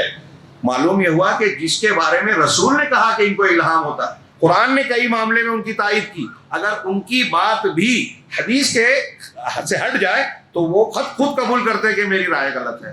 جب عمر فاروق کی بات کو حدیث کے سامنے قابل قبول ابو بکر صدیق نے, امت نے نہیں مانا, خود انہوں نے نہیں مانا, تو پھر کسی کا کشف, کسی کا خواب, کسی پیر اور ولی کی بڑھ وہ اپنا دعویٰ کرے کہ مجھے یہ سمجھ میں آ رہا ہے, مجھے خواب میں یہ نظر آ گیا کہ یہ دعا پڑھ لو تو 600 مرتبہ قرآن پڑھنے سے زیادہ ثواب ملے گا, قرآن مت پڑھو اب یہ پڑھو. ہاں, تراویح میں بھی پڑھنے لگے وہ. یہ گمراہیاں ہمارے یہاں پھیلائی جاتی ہیں. تو ایک یہ کہا کہ جس طرح موسیٰ علیہ السلام کے لیے شریعت خضر کے لیے موسیٰ کی شریعت سے نکلنا جائز تھا, ایسے ہی کچھ لوگوں کے لیے محمد صلی اللہ علیہ وسلم کی شریعت سے نکلنا جائز ہو سکتا ہے. تو اب ایک آگے انہوں نے کہا کہ علم کے فتنے سے بچنے کا کیا طریقہ ہے, تو ہے کہ تواضع اور علم پر گھمنڈ نہ کرنا. اللہ تعالیٰ نے ارشاد فرمایا آیت نمبر 69 میں, قَالَ سَتَجِدُنِي إِن شَاءَ اللَّهُ صَابِرًا وَلَا أَعْصِي لَكَ أَمْرًا. یہ حضرت موسیٰ علیہ السلام نے کہا کہ تم مجھے صبر کرنے والا پاؤ گے اور میں تمہاری باتوں کو مانوں گا, یہ تواضع اختیار کروں گا استاذ کے سامنے, اگرچہ کہ درجہ کم ہے حضرت خضر کا, لیکن ان کے علم سے مجھے سیکھنا ہے تو میں آپ کی بات مانوں گا. یہ تواضع ہے. اسی طرح اس سورہ میں فتنۃ السلطہ یعنی آدمی کو اقتدار قوت کے ذریعے سے آزمایا جاتا ہے. ذوالقرنین رحمہ اللہ کی پورا قصہ اس میں موجود ہے. یسألونک عن ذی القرنین, ان کو اللہ نے بڑی قوت دی تھی. کچھ لوگ کہتے ہیں کہ یہ سکندر ہے, لیکن علماء نے رد کیا ہے دلائل سے کہ سکندر کے ہاں شرک پایا جاتا تھا, علوم نبوت نہیں پایا جاتا تھا. اور ذی القرنین نے جو چیزیں بیان کی ہیں, بعض علماء کا تو یہاں تک قول ہے کہ اس سے لگتا ہے کہ یہ نبوت کے مقام پر سرفراز تھے, لیکن اہل علم نے کہا راجح قول یہ ہے کہ یہ نبی نہیں صالح بندے تھے. بہرحال بادشاہ تھے, اور بادشاہ ہونے کے بعد ان کو اللہ رب العالمین نے بڑی قوت دی تھی. انہوں نے دنیا کے کئی حصوں کی طرف سفر کیا, مشرق اور مغرب کا وہ سفر کیا, مختلف قوموں سے سابقہ بڑا اس میں ذکر کیا گیا. اب ان کے اپنے اپنے مطالبات تھے. ہاں, ذوالقرنین نے ہر ایک کی مظلوم کی کمزوروں کی مدد کی. ایک بادشاہ کو, ایک حاکم کو ایسا ہی ہونا چاہیے. اگر اسے قوت, اقتدار, حکومت ملی ہے تو کمزوروں کے حقوق کا خیال کرے, مظلوموں کی مدد کرے, فریاد رسی کرے, اور ظالم سے ان کے حق کو نکالے. جو وہ حقداروں کے لیے کر سکتا ہے حاکم کو وہ کرنا چاہیے. ذوالقرنین کے واقعے میں بھی عبرت و نصیحت کے کئی سامان ہیں. ہاں, اس میں اسی طریقے سے اس فتنے سے اگر آپ کو طاقت, قوت, اقتدار ملا ہے کہ میرے پیچھے اتنے لوگ ہیں, میرے اتنا جتھا ہے, قوت, اقتدار ہے, ایسا ہے ویسا ہے, تو آپ گھمنڈ میں آ جاتے ہیں. ہاں, اور دوسروں کو حقیر سمجھ کے ظلم کرنے لگتے ہیں. اس فتنے سے بچنے کے لیے کیا کرنا ہے؟ قرآن نے کہا کہ عمل میں اخلاص لایا جائے, آخرت کو یاد کیا جائے. اللہ نے فرمایا قُلْ هَلْ نُنَبِّئُكُم بِالْأَخْسَرِينَ أَعْمَالًا, آپ کہیے کہ کیا میں تمہیں سب سے زیادہ گھاٹا اٹھانے والے, عمل کے اعتبار سے گھاٹا اٹھانے والے, خسارہ پانے والوں کے بارے میں خبر نہ دوں؟ ہاں, بڑی محنت کر رہے ہیں لیکن گھاٹا اٹھائیں گے. الذین ضل سعیہم فی الحیاۃ الدنیا, جن کی ساری محنت, مشقت, دوڑ دھوپ دنیا کی زندگی میں گم ہو جانے والی ہے, ضائع ہو جانے والی ہے. وہم یحسبون انہم یحسنون صنعا, لیکن وہ ایسا سمجھتے ہیں کہ بڑا تیر مارا, بہت کارنامہ انجام دیا کہ وہ بہت اچھا کام کر، وہ ایسا سمجھتے ہیں لفظی ترجمہ یحسنون سنا کہ وہ اچھا کام کر رہے ہیں، یعنی تیر مار رہے ہیں، حالانکہ وہ جو محنت کر رہے ہیں قیامت کے دن سب ضائع ہو جانے والی ہے۔ اگر کوئی آدمی اپنے آپ کو تسلی دے کر لوگوں کے ساتھ ظلم کر کے بڑے بڑے تیر مارنے کی بات کر رہا ہے، یہ بھی اس میں آ گیا۔ کوئی آدمی بدعات میں اپنے آپ کو تھکا رہا ہے، خوب محنت کر رہا ہے، ليلۃ القدر کو جو ہے وہ عید کی تیاری میں کپڑے سل رہا ہے، کپڑے خرید رہا ہے، پھل فروٹ خرید رہا ہے، اور شب برات کو جو ہے عبادت کر رہا ہے جو بدعت کی رات ہے، تو اس کی یہ مشقت اس کو نقصان دینے والی ہے، عمل میں کرنے کے باوجود اس کو نقصان میں مبتلا کرے گی، خسارے میں مبتلا کرے گی۔ تو اب یہ تعلیم ملی کہ اگر آپ عمل کرنا چاہتے ہیں تو اخلاص ہونا چاہیے، دین کی صحیح طریقہ اختیار کرنا چاہیے۔ اللہ تبارک و تعالیٰ نے اس سورت کے آخر میں کہا کہ فمن کان یرجو لقاء ربی قل انما انا بشر مثلکم، آپ کہہ دیے کہ میں تمہاری ہی طرح بشر ہوں، انسان ہوں۔ قرآن صاف صاف کہہ رہا ہے، ہمارے یہاں کچھ لوگ مانتے ہی نہیں ہیں، بولتے اگر نبی ہیں سید المرسلین تو بشر کیسے ہوں گے؟ مکہ والے بولتے تھے مال حاضر رسول یاکل الطعام ویمشی فی الاسواق، اس رسول کا کیا معاملہ ہے کہ کھانا کھاتا ہے ہماری طرح اور بازاروں میں چلتا پھرتا ہے؟ تو اگر وہ بازاروں میں چلتا پھرتا ہے، کھاتا پیتا ہے ہماری طرح ہے، تو رسول کیسے ہوگا؟ ہمارے یہاں کچھ لوگ کہہ رہے ہیں کہ ارے رسول ہے، سید المرسلین ہے، صاحب کوثر ہے، تو انسان کیسے ہوں گے؟ بات ایک ہی ہے، بشریت اور نبوت اکٹھا نہیں ہوگی، دونوں سمجھ رہے ہیں، کفار مکہ بھی اور ہمارے یہاں بھی۔ انہوں نے رسول مانا تو بشر نہیں مان رہے ہیں، انہوں نے بشر مانا تو رسول نہیں مانا، دونوں گمراہ۔ تو اللہ تبارک و تعالیٰ نے کہا کہ آپ کہہ دیجئے کہ میں بشر ہوں، میری طرف جو وحی کی جاتی ہے اس کی اتباع کر رہا ہوں۔ فمن کان یرجو لقاء ربی، تو جس کو بھی اللہ اپنے رب سے ملاقات کا یقین ہے، فلیعمل عملا صالحا، تو وہ چاہیے کہ نیک عمل کرے، ولا یشرک بعبادت ربہ احدا، اور اپنے رب کے ساتھ اپنے رب کی عبادت کے ساتھ کسی کو شریک نہ کرے۔ علامہ ابن کثیر اور سلف کئی کہتے ہیں کہ اس آیت میں ہمارے عمل کے قبول ہونے کے لیے دو شرطیں بتائی گئی ہیں کہ آپ کا عمل کوئی بھی ہو، اللہ نیک عمل صالح اور دین کا عمل کب قبول ہوگا؟ پہلی بات یہ کہ وہ عمل صالح ہو۔ صالح کب ہوگا؟ جب رسول کی سنت کے مطابق ہو۔ رسول کی سنت کے خلاف ہوگا تو صالح کتنا بھی اچھا آپ سمجھے وہ اچھا عمل نہیں ہے اللہ کی نظر میں۔ اور دوسرا یہ کہ وہ اس میں شرک نہ ہو، یعنی شرک اکبر بھی نہ ہو، شرک اکبر ہوگا تو سارے عمل برباد، شرک اصغر بھی نہ ہو، دکھاوے کے لیے آپ نے نماز پڑھی، دکھاوے کے لیے صدقہ کیا، دکھاوے کے لیے نیکی کی، وہ عمل ضائع ہو جائے گا، اس میں شرک آ گیا، ریاکاری آ گئی۔ تو یہ دو شرطیں جب ہوگی تو نیک عمل قبول ہوگا۔ چنانچہ اپنے عمل کو میں اخلاص لایا جائے، آخرت کو اس کے اجر و ثواب کو یاد رکھا جائے۔ ان الذین آمنوا وعملوا الصالحات کانت لهم جنات الفردوس نزلا، جو لوگ نیک عمل کرنے والے ہیں اور صالح عمل کر کے ایمان والے ہیں اور نیک عمل کرنے والے ہیں، ان کے لیے ضیافت کے لیے جنات الفردوس ہے، فردوس کے باغات۔ جنت کے کئی درجات ہیں، فردوس سب سے اعلیٰ ہے۔ اللہ کے رسول نے فرمایا کہ جب تم جنت مانگو تو فردوس مانگو، اس لیے کہ وہ جنت میں سب سے اعلیٰ ہے، سب سے درمیانی ہے، اور اس کے اوپر رحمان کا عرش ہے۔ تو اخلاص اور آخرت کو یاد کرنا یہ جو ہے اقتدار کے فتنے سے انسان کو بچاتا ہے۔ آپ کو گھمنڈ ہے کہ میرے پاس طاقت ہے، میں کچھ بھی کر سکتا ہوں، اگر آپ آخرت کو یاد کرو گے تو یہ خیال نکال دو گے کہ میں کچھ بھی نہیں کر سکتا۔ حضرت ابو مسعود انصاری نے اپنے غلام کو مارنے کے لیے کوڑا اٹھایا، کوئی غلطی کی تھی، پیچھے سے آواز آئی اللہ کے رسول صلی اللہ علیہ وسلم کی کہ ابھی تم اس غلام پر جتنی طاقت رکھتے ہو، تمہارا رب تم سے اس سے زیادہ تم پر قدرت رکھتا ہے، وہ تم سے اس کا بدلہ لے گا۔ ہاتھ سے کوڑا چھوٹ گیا، پلٹ کے دیکھا نبی کریم صلی اللہ علیہ وسلم ہے، کہا اللہ کے رسول مجھ سے غلطی ہوئی، میں اس کو ابھی کے ابھی آزاد کرتا ہوں، اللہ سے معافی مانگتا ہوں۔ یعنی حقدار کا حق دیکھ کے انسان ڈر جائے گا، یہ دیکھ کر نہیں کہ وہ میرا غلام نوکر ہے، مجھ سے میرا ماتحت ہے، اس کے سامنے میں کیسے جھک سکتا ہوں، میں کیسے اس کو چھوٹ دے سکتا ہوں، یہ نہیں سوچے گا۔ یہ سوچے گا کہ اگر یہ میرے نیچے ہے تو میں اللہ کے نیچے ہوں۔ ہاں، تو اللہ تعالیٰ اس طرح سے آدمی اقتدار کے نشے سے اور اقتدار کے بے راہ روی سے محفوظ رہے گا۔ اس صورت کے چند فوائد اختصار کے ساتھ کہ ہر دنیا میں جتنے بھی فتنے ہیں، ہر فتنے اور شر کا جو وجود ہے وہ ابلیس کی وجہ سے ہے، اور ابلیس جو آدم کا ابدی دشمن ہے اس کی دشمنی کی وجہ سے ہے۔ اس میں اللہ رب العالمین نے اس سورہ مبارکہ میں ہم کو آگاہ کرتے ہوئے کہا وَإِذْ قُلْنَا لِلْمَلَائِكَةِ اسْجُدُوا لِآدَمَ فَسَجَدُوا إِلَّا إِبْلِيسَ، کہ جب ہم نے ملائکہ سے کہا کہ سجدہ کرو آدم کو تو سب نے کیا سوائے ابلیس کے۔ ابلیس فرشتہ نہیں تھا، لیکن سیاق سے پتہ چل رہا ہے کہ فرشتوں کے ساتھ اس کو بھی اللہ نے یہ حکم دیا تھا۔ آگے کہا اللہ نے کانا من الجن، یہ ابلیس جینوں میں سے تھا۔ پتہ یہ چلا کہ ابلیس جن ہے، شیطان جن کو ہم کہتے ہیں، وہ شیاطین الگ سے مخلوق نہیں ہے، شریر جن ہی شیاطین ہیں، اور ان کا جو سرغنہ بڑا تھا ہاں جد امجد کہہ لیجیے، وہ ابلیس تھا، ابلیس ہے، تو وہ جنوں میں سے تھا. ففسق عن امر ربی، اپنے رب کے حکم سے وہ باہر نکل گیا، نافرمان بنا. تو اللہ کہہ رہا ہے کہ ارے اللہ تبارک و تعالیٰ کی نافرمانی کی، ہاں اس کو تمہارا دشمن ہے، قسم کھائی ہے کہ ان کو بہکاؤں گا، تیرے راستے سے ہٹاؤں گا، جہنم کے راستے پہ لے جاؤں گا، اس کی وجہ سے تو نے مجھے بے عزت کیا. پچھلی صورت میں ہم نے پڑھا افتتخذونہ وذریتہ اولیاء من دونی. تو اللہ ہم سے اور آپ سے پوچھ رہا ہے کہ کیا اس کو، ابلیس کو اور ابلیس کی ذریت کو تم مجھے چھوڑ کر اس کو اپنا ولی بنا رہے ہو، دوست بنا رہے ہو، اس کے دین شریعت پہ چل رہے ہو، بدعت خرافات اور قرآن و حدیث کے خلاف جا کے شریعت اس کی مان رہے ہو، ابلیس کی جو تمہارا دشمن ہے. ہاں تو کہا انہ لکم عدو مبین، وہ تمہارا کھلا ہوا دشمن کیا ہے، وہم لکم عدو، جبکہ وہ پورا طبقہ ابلیس اور اس کے رفقا پارٹی تمہارے دشمن ہے. بئس للظالمین بدلا، تو ظالموں کا کتنا برا بدلہ ہے، ظالموں نے کیسا بدل اختیار کر رکھا ہے. اس طریقے سے نمبر 2 اس کے فوائد میں سے ایک چیز یہ ذکر کی سورہ مبارکہ میں کہ اس سورہ مبارکہ میں ہر سطح پر مختلف سطحوں پر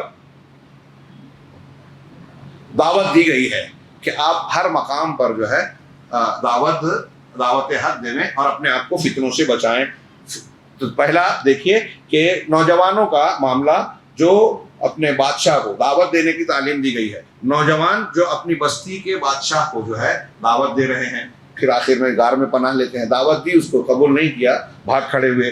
ایک شخص ہے، عام آدمی ہے، اس کا دوست باغ والا ہے، گھمنڈ میں مبتلا ہے، انکار کر رہا ہے، شرک کر رہا ہے، آخرت کا انکار کر رہا ہے. اس ساتھی نے اپنے ساتھی کو دعوت دی. ہم کو اس میں سبق لینا چاہیے، ارد گرد ہمارے جو لوگ غلط ہیں ان کو ہم دعوت دیں. ایک معلم اپنے تلمیذ کو، شاگرد کو دعوت دے رہا ہے، حضرت خضر حضرت موسیٰ علیہ السلام کو سکھا رہے ہیں. ایک بادشاہ اپنی رعیت کو دعوت دے رہا ہے، ذوالقرنین نے جن کا کام کیا ان کو سچی تعلیمات دی. ہاں یہ ساری جگہ ہر سطح پر کہ کس مقام پر آپ ہیں. آپ اگر بادشاہ ہیں، آپ گھر کے بڑے ذمہ دار ہیں، آپ دوست و احباب میں ہیں، آپ کہیں اور ہیں، ہاں جہاں ہیں آپ کو دعوت دینا ہے. ہر سطح پر دعوت کا ذکر اس سورہ مبارکہ میں موجود ہے، اور اس دعوت کے ذریعے سے آپ اپنے ارد گرد سماج اور معاشرے کے لوگوں کو فتنوں سے بچانے اور توحید اور اس کے تقاضوں کو پورا کرنے کی تعلیم دیں گے. اس سورہ مبارکہ میں اللہ تبارک و تعالیٰ نے ایک سبق یہ دیا کہ نوجوانوں کا ذکر کیا جنہوں نے کہف میں، غار میں پناہ لی تھی، ان کا ذکر کیا، لیکن ان کے ناموں کا ذکر نہیں کیا، ان کا بورڈ نہیں لگایا، ان کا فوٹو نہیں دیا. یہ میں آج کی زبان میں بول رہا ہوں. آج کوئی چھوٹا سا کام کرتا ہے، ہاں ادال مارنا ہے کہیں، تو اس سے پہلے فوٹو آتا ہے اور سوشل میڈیا پہ چلتا ہے. اس سے ڈرنا چاہیے، بچنا چاہیے. آپ کو ضرورت ہے تو جہاں ضرورت ہے وہاں پہنچا دیجیے ریکارڈ کے لیے. پبلک میں شائع کرنا، اخبارات میں چھپانا، ڈر ہوتا ہے کہ نیکیاں ضائع ہو جائے گی، آپ کی بڑی بڑی نیکیاں.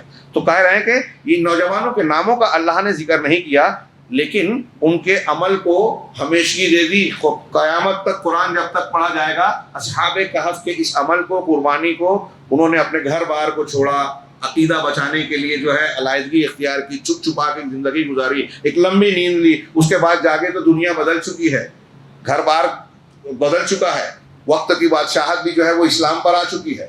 ہاں تو یہ انہوں نے جو اتنی بڑی قربانی دی، ہاں عقیدے کے لیے، گھر بار اور سب کچھ چھوڑنے کا عمل دکھایا، اس عمل کو اللہ رب العالمین نے دائمی طور سے لوگوں کے سامنے، نوجوانوں کے لیے نمونہ بنا دیا کہ ایک نوجوان ایسے ہوتے ہیں ایمان والے. ہاں اور یہ وذالک لأن، تو یہ کیوں ہے؟ اس لیے کہ انسان کی قیمت اس کے عمل سے ہوتی ہے.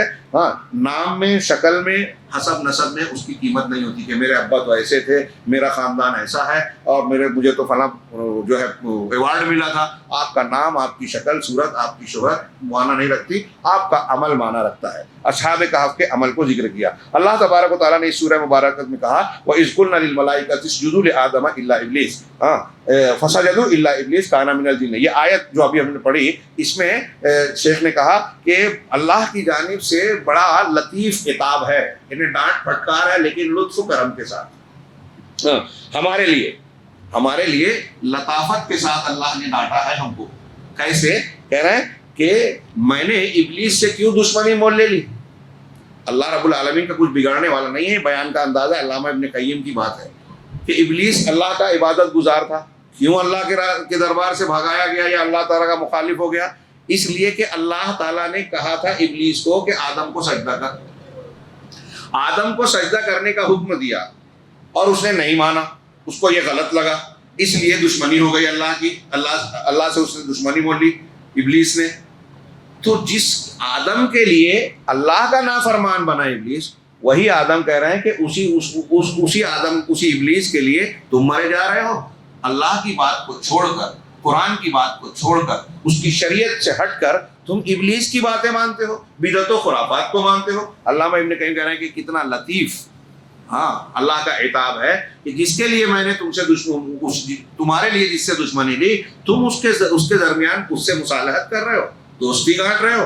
جب بھی کوئی آدمی قرآن و حدیث کے خلاف کسی بھی معاملے میں جا رہا ہے، وہ شیطان سے مصالحت کرتا ہے. اللہ تبارک و تعالیٰ نے اس آیت میں کہا حتی اذا ساوا، ذوالقرنین کے واقعے میں کہ حتی اذا ساوا بین الصدفین قال انفخوا، ترجمہ ہے یہاں تک کہ جب ان دونوں پہاڑوں کے درمیان دیوار برابر کر دی. ایک قوم کے لوگوں نے کہا کہ یاجوج ماجوج آ کر ہمیں تنگ کرتے ہیں. مولانا آزاد نے کہا کہ یاجوج ماجوج یہ گاگ اور میگاگ تھا، یہ چائنا کے اور وہ جو کیا نام ہے جو تاتاری لوگوں کا لشکر آیا تھا. تاتاری سے پہلے کیا نام تھا ان کا؟ منگولیا کے، چائنیز منگول. یہ تاتاری مغل یہ اس کی شاخیں ہیں. بعد میں ہلاکو خان اسی نسل کا تھا. تو کچھ لوگوں کا کہنا ہے کہ یہی قبیلہ تھا، یہی تھا، لیکن یہ بات صحیح نہیں ہے. قیامت کے قریب وہ آئیں گے، حدیثوں میں ہیں، اور وہ ساری چیزیں صاف کریں گے. ان کا فتنہ اتنا بڑا ہوگا کہ حضرت عیسیٰ علیہ السلام اور سچے مسلمان پہاڑی پہ چلے جائیں گے، پھر وہ ان کی موت ہوگی، کیڑے آئیں گے ان کو صاف کریں گے. یہ سب تفصیلات موجود ہیں. تو بہرحال یاجوج ماجوج کی پریشانی کا جب انہوں نے شکوہ کیا کہ وہ لوگ آتے ہیں حملہ کرتے ہیں، تو ذوالقرنین نے کہا کہ ان دونوں پہاڑوں کے درمیان دیوار برابر کر دی. ایک دیوار بنائی اور حکم دیا کہ آگ بھڑکاؤ. ذوالقرنین نے کہا آگ بھڑکاؤ، خوب تیزی سے جلاؤ. پاوقتے کے لوہے کی ان چادروں کو بالکل آگ کر دیا. لوہے کے بڑے بڑے چادریں بنائی گئی. دیوار بنانے کے بعد ایک لوہے کی چادروں کو ایک دم آگ سے تپا کر لال کر دیا گیا. تو فرمایا میرے پاس لاؤ، اس پر پگھلا ہوا تانبا ڈال دو. اب اس لوہے کی چادر جو بالکل لال ہو گئی ہے تپ کر، اس پر پگھلا ہوا تانبا ڈال دیا بس، اور اس کی دیوار بنا دی تاکہ اس کو بس نہ تو ان میں دیوار کے اوپر چڑھنے کی طاقت تھی اور نہ اس میں کسی کو سوراخ کر سکتے تھے. امام قرطبی کہتے ہیں کہ اس آیت میں دلیل ہے اس بات کی کہ اگر حاکم آدمی چاہے تو شرارت کرنے والوں کے لیے قید خانہ اور جیل بنا سکتا ہے تاکہ ان کا فساد لوگوں کو تباہی اور نقصان سے دوچار نہ کرے.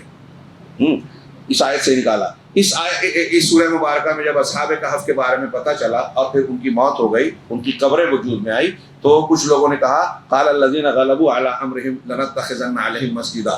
اس میں اشارہ ہے اس کی مذمت کی طرف کہ غلبوا علی امرہم لوگوں نے کہا، لیکن ایسا ہوا کہ نہیں ہوا. کچھ لوگ کہتے ہیں کہ اس میں ثبوت ہے، دیکھو قبروں پر مسجد بنائی جا سکتی ہے کہ ہم اس پر مسجد بنا لیں گے. کچھ لوگوں نے کہا، لیکن اللہ نے جس سیاق میں ذکر کیا ہے مذمت کا پہلو ہے. تو قبروں پر مساجد بنانا، اس میں نماز پڑھنا، ایسی مسجدوں میں نماز پڑھنا، اس پر تعمیر قائم کرنا، یہ ممنوع ہے، جائز نہیں ہے. اگر کسی مسجد میں قبر ہے تو اس مسجد میں نماز نہیں ہوگی. اور اس پر بہت سی دلیلیں ہیں. مثال کے طور پہ حضرت عائشہ کہتی ہیں کہ حضرت ام حبیبہ اور ام سلمہ دونوں ام المومنین ہیں. حضرت عائشہ راوی وہ بھی ام المومنین ہیں.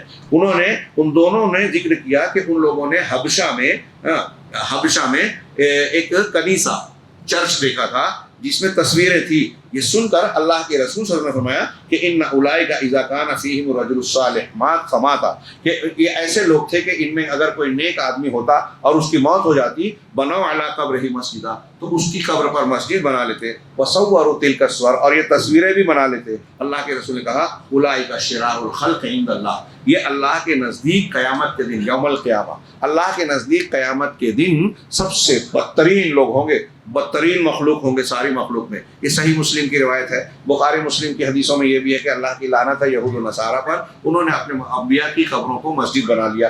جب کم انبیاء کی قبروں پر مسجد بنانا لعنت کا کام ہے، تو اولیاء اور صالحین کی قبروں پر مسجد بنانا کیسا لعنت کا کام ہوگا. پختہ قبروں کو بنانا، اللہ کے رسول کی بالکل صاف حدیث موجود ہے کہ قبروں پر چونا گڑ لگانا، اینٹ لگانا، رنگنا، اس پر لکھنا منع ہے۔ ہمارے یہاں ہندوستان میں، پاکستان میں دیکھیے جگہ جگہ ہاں اسلام کے ماننے والے بھی ہیں، قرآن حدیث کو ماننے کا دعویٰ کرتے ہیں، رسول سے محبت کا اعلان بھی کرتے ہیں، اور اللہ کے رسول کی یہ بات ماننے کو تیار ہی نہیں ہے۔ آپ کے بغل میں دیکھ لیجئے اللہ کے رسول صلی اللہ علیہ وسلم کی اور شریعت کی ان تعلیمات کی کھلی خلاف ورزی کی جاتی ہے۔ چنانچہ یہ حدیث ہے اللہ کے رسولوں کے قبروں پر بھی مسجد بنانے سے منع کرتی ہے، اس پر اسے لعنتی کام بتاتی ہیں۔ ظاہر سی بات ہے کہ جو کام لعنتی ہو وہ جائز نہیں ہو سکتا۔ سورہ کہف سے متعلق چند معروضات یہ تھیں جو میں نے پیش کی۔ اللہ رب العالمین سے دعا ہے کہ وہ ہمیں قرآن کو سمجھنے اور اس پر تدبر کرنے، اس پر عمل کرنے کی توفیق عطا فرمائیں۔ آج کی یہ رات لیلۃ القدر جو نزول قرآن کی رات ہے، اور اسی وجہ سے اللہ رب العالمین نے اس پوری رات کو، ابھی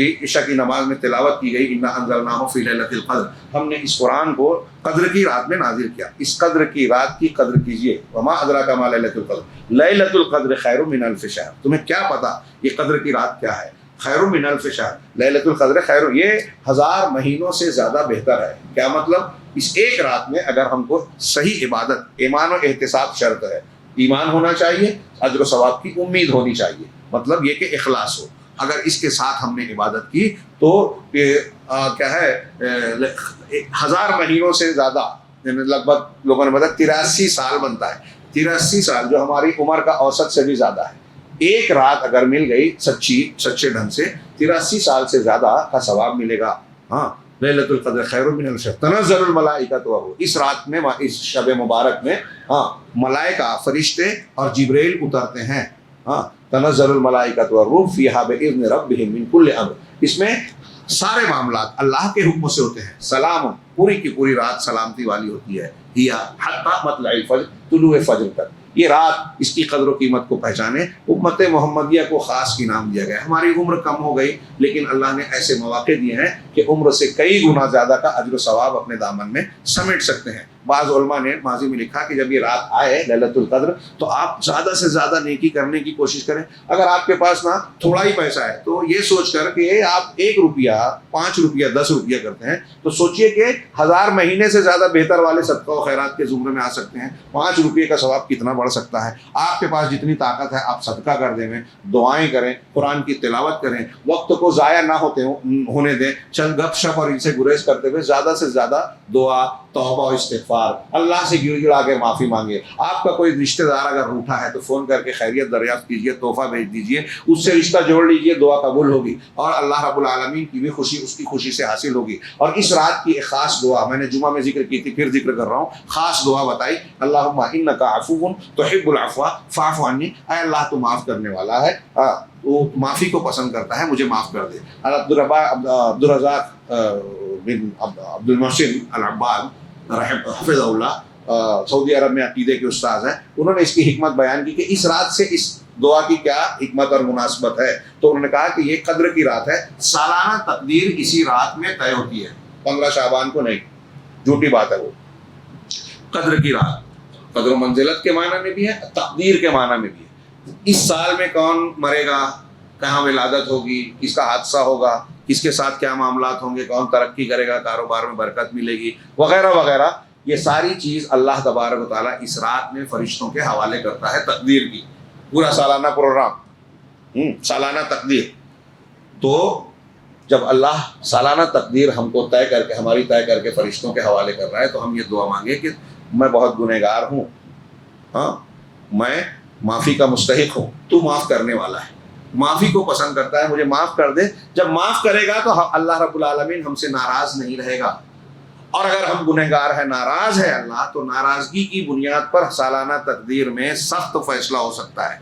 حالانکہ تقدیریں دعا سے بدلتی ہیں جو کہا گیا، اور تقدیر نہیں بدلتی جو کہا، یہ ٹکراؤ نہیں ہے، ہاں دعا سے بدلتی ہے۔ اللہ رب العالمین نے یہ طے رکھا ہے کہ اگر یہ دعا کرے گا تو یہ ملے گا، دعا نہیں کرے گا تو یہ ملے گا۔ فرشتوں کو دیتا ہے کہ یہ کرنا ہے، اب جب دعا کرا تو فرشتوں سے کہتا ہے نہیں یہ نہیں، یہ کر دینا ہے۔ اللہ کو معلوم ہے یہ کرنے والا ہے، بدلنے والا ہے، وہ قضائے مبرم اپنی جگہ، کچھ چیزیں نہیں بدلتی، کچھ چیزوں میں جو ہے برکت کی شکلیں الگ الگ ہوتی ہیں، جیسے عمر کا بڑھنا، عمر آپ کا جو موت کا وقت ہے وہ نہیں تبدیل ہوگا، لیکن آپ 50 سال کی عمر میں جو کام کر سکتے تھے وہ 25 سال کی عمر میں ہی کر لیں گے۔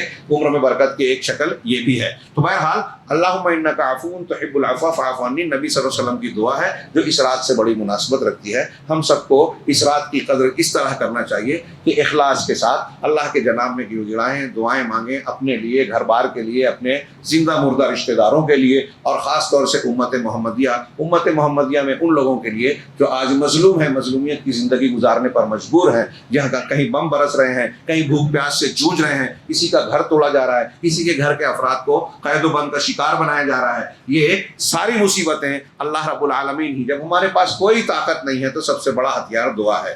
اور دعا کے مانگنے کے ہر لمحہ ہے، ساری زندگی ہر وقت مانگ سکتے ہیں، لیکن کچھ خاص اوقات ہوتے ہیں، ان میں سے یہ شب بھی ہے جو آخری عشرے کی طاعت راتوں کو اللہ رب العالمین نے مقام دیا ہے. پورے سال کی راتوں میں سب سے زیادہ فضیلت والی رات ہے. اللہ رب العالمین ہمیں اس رات میں محروم لوگوں میں نہ رکھے، بلکہ ان لوگوں میں شامل کرے جو اس رات کی برکتوں فضیلتوں کے سے اپنا دامن سمیٹتے ہیں، اور اللہ رب العالمین کے جناب سے انہیں جو ہے جہنم سے آزادی کا پروانہ ملتا ہے. رب العالمین نے اگر یہ دعائیں قبول کر لی تو واقعی ہمارے لیے عید ہوگی، ورنہ عید کے دن بھی ہمیں غم مچانا چاہیے اگر ہم نے یہ عبادات میں محنت نہیں کی. اللہ رب العالمین ہمیں صحیح اخلاص کے ساتھ عبادات کی توفیق دے، ہماری عبادتوں کو، دعاؤں کو قبول فرمائے، ہماری عبادتوں میں ایمان و احتساب عطا فرمائے، اور اس کے ذریعے سے ہمیں جہنم سے آزاد کر کے جنت کا حقدار بنا دے. وآخر دعوانا ان الحمد للہ رب العالمین وصلی اللہ علی نبینا محمد.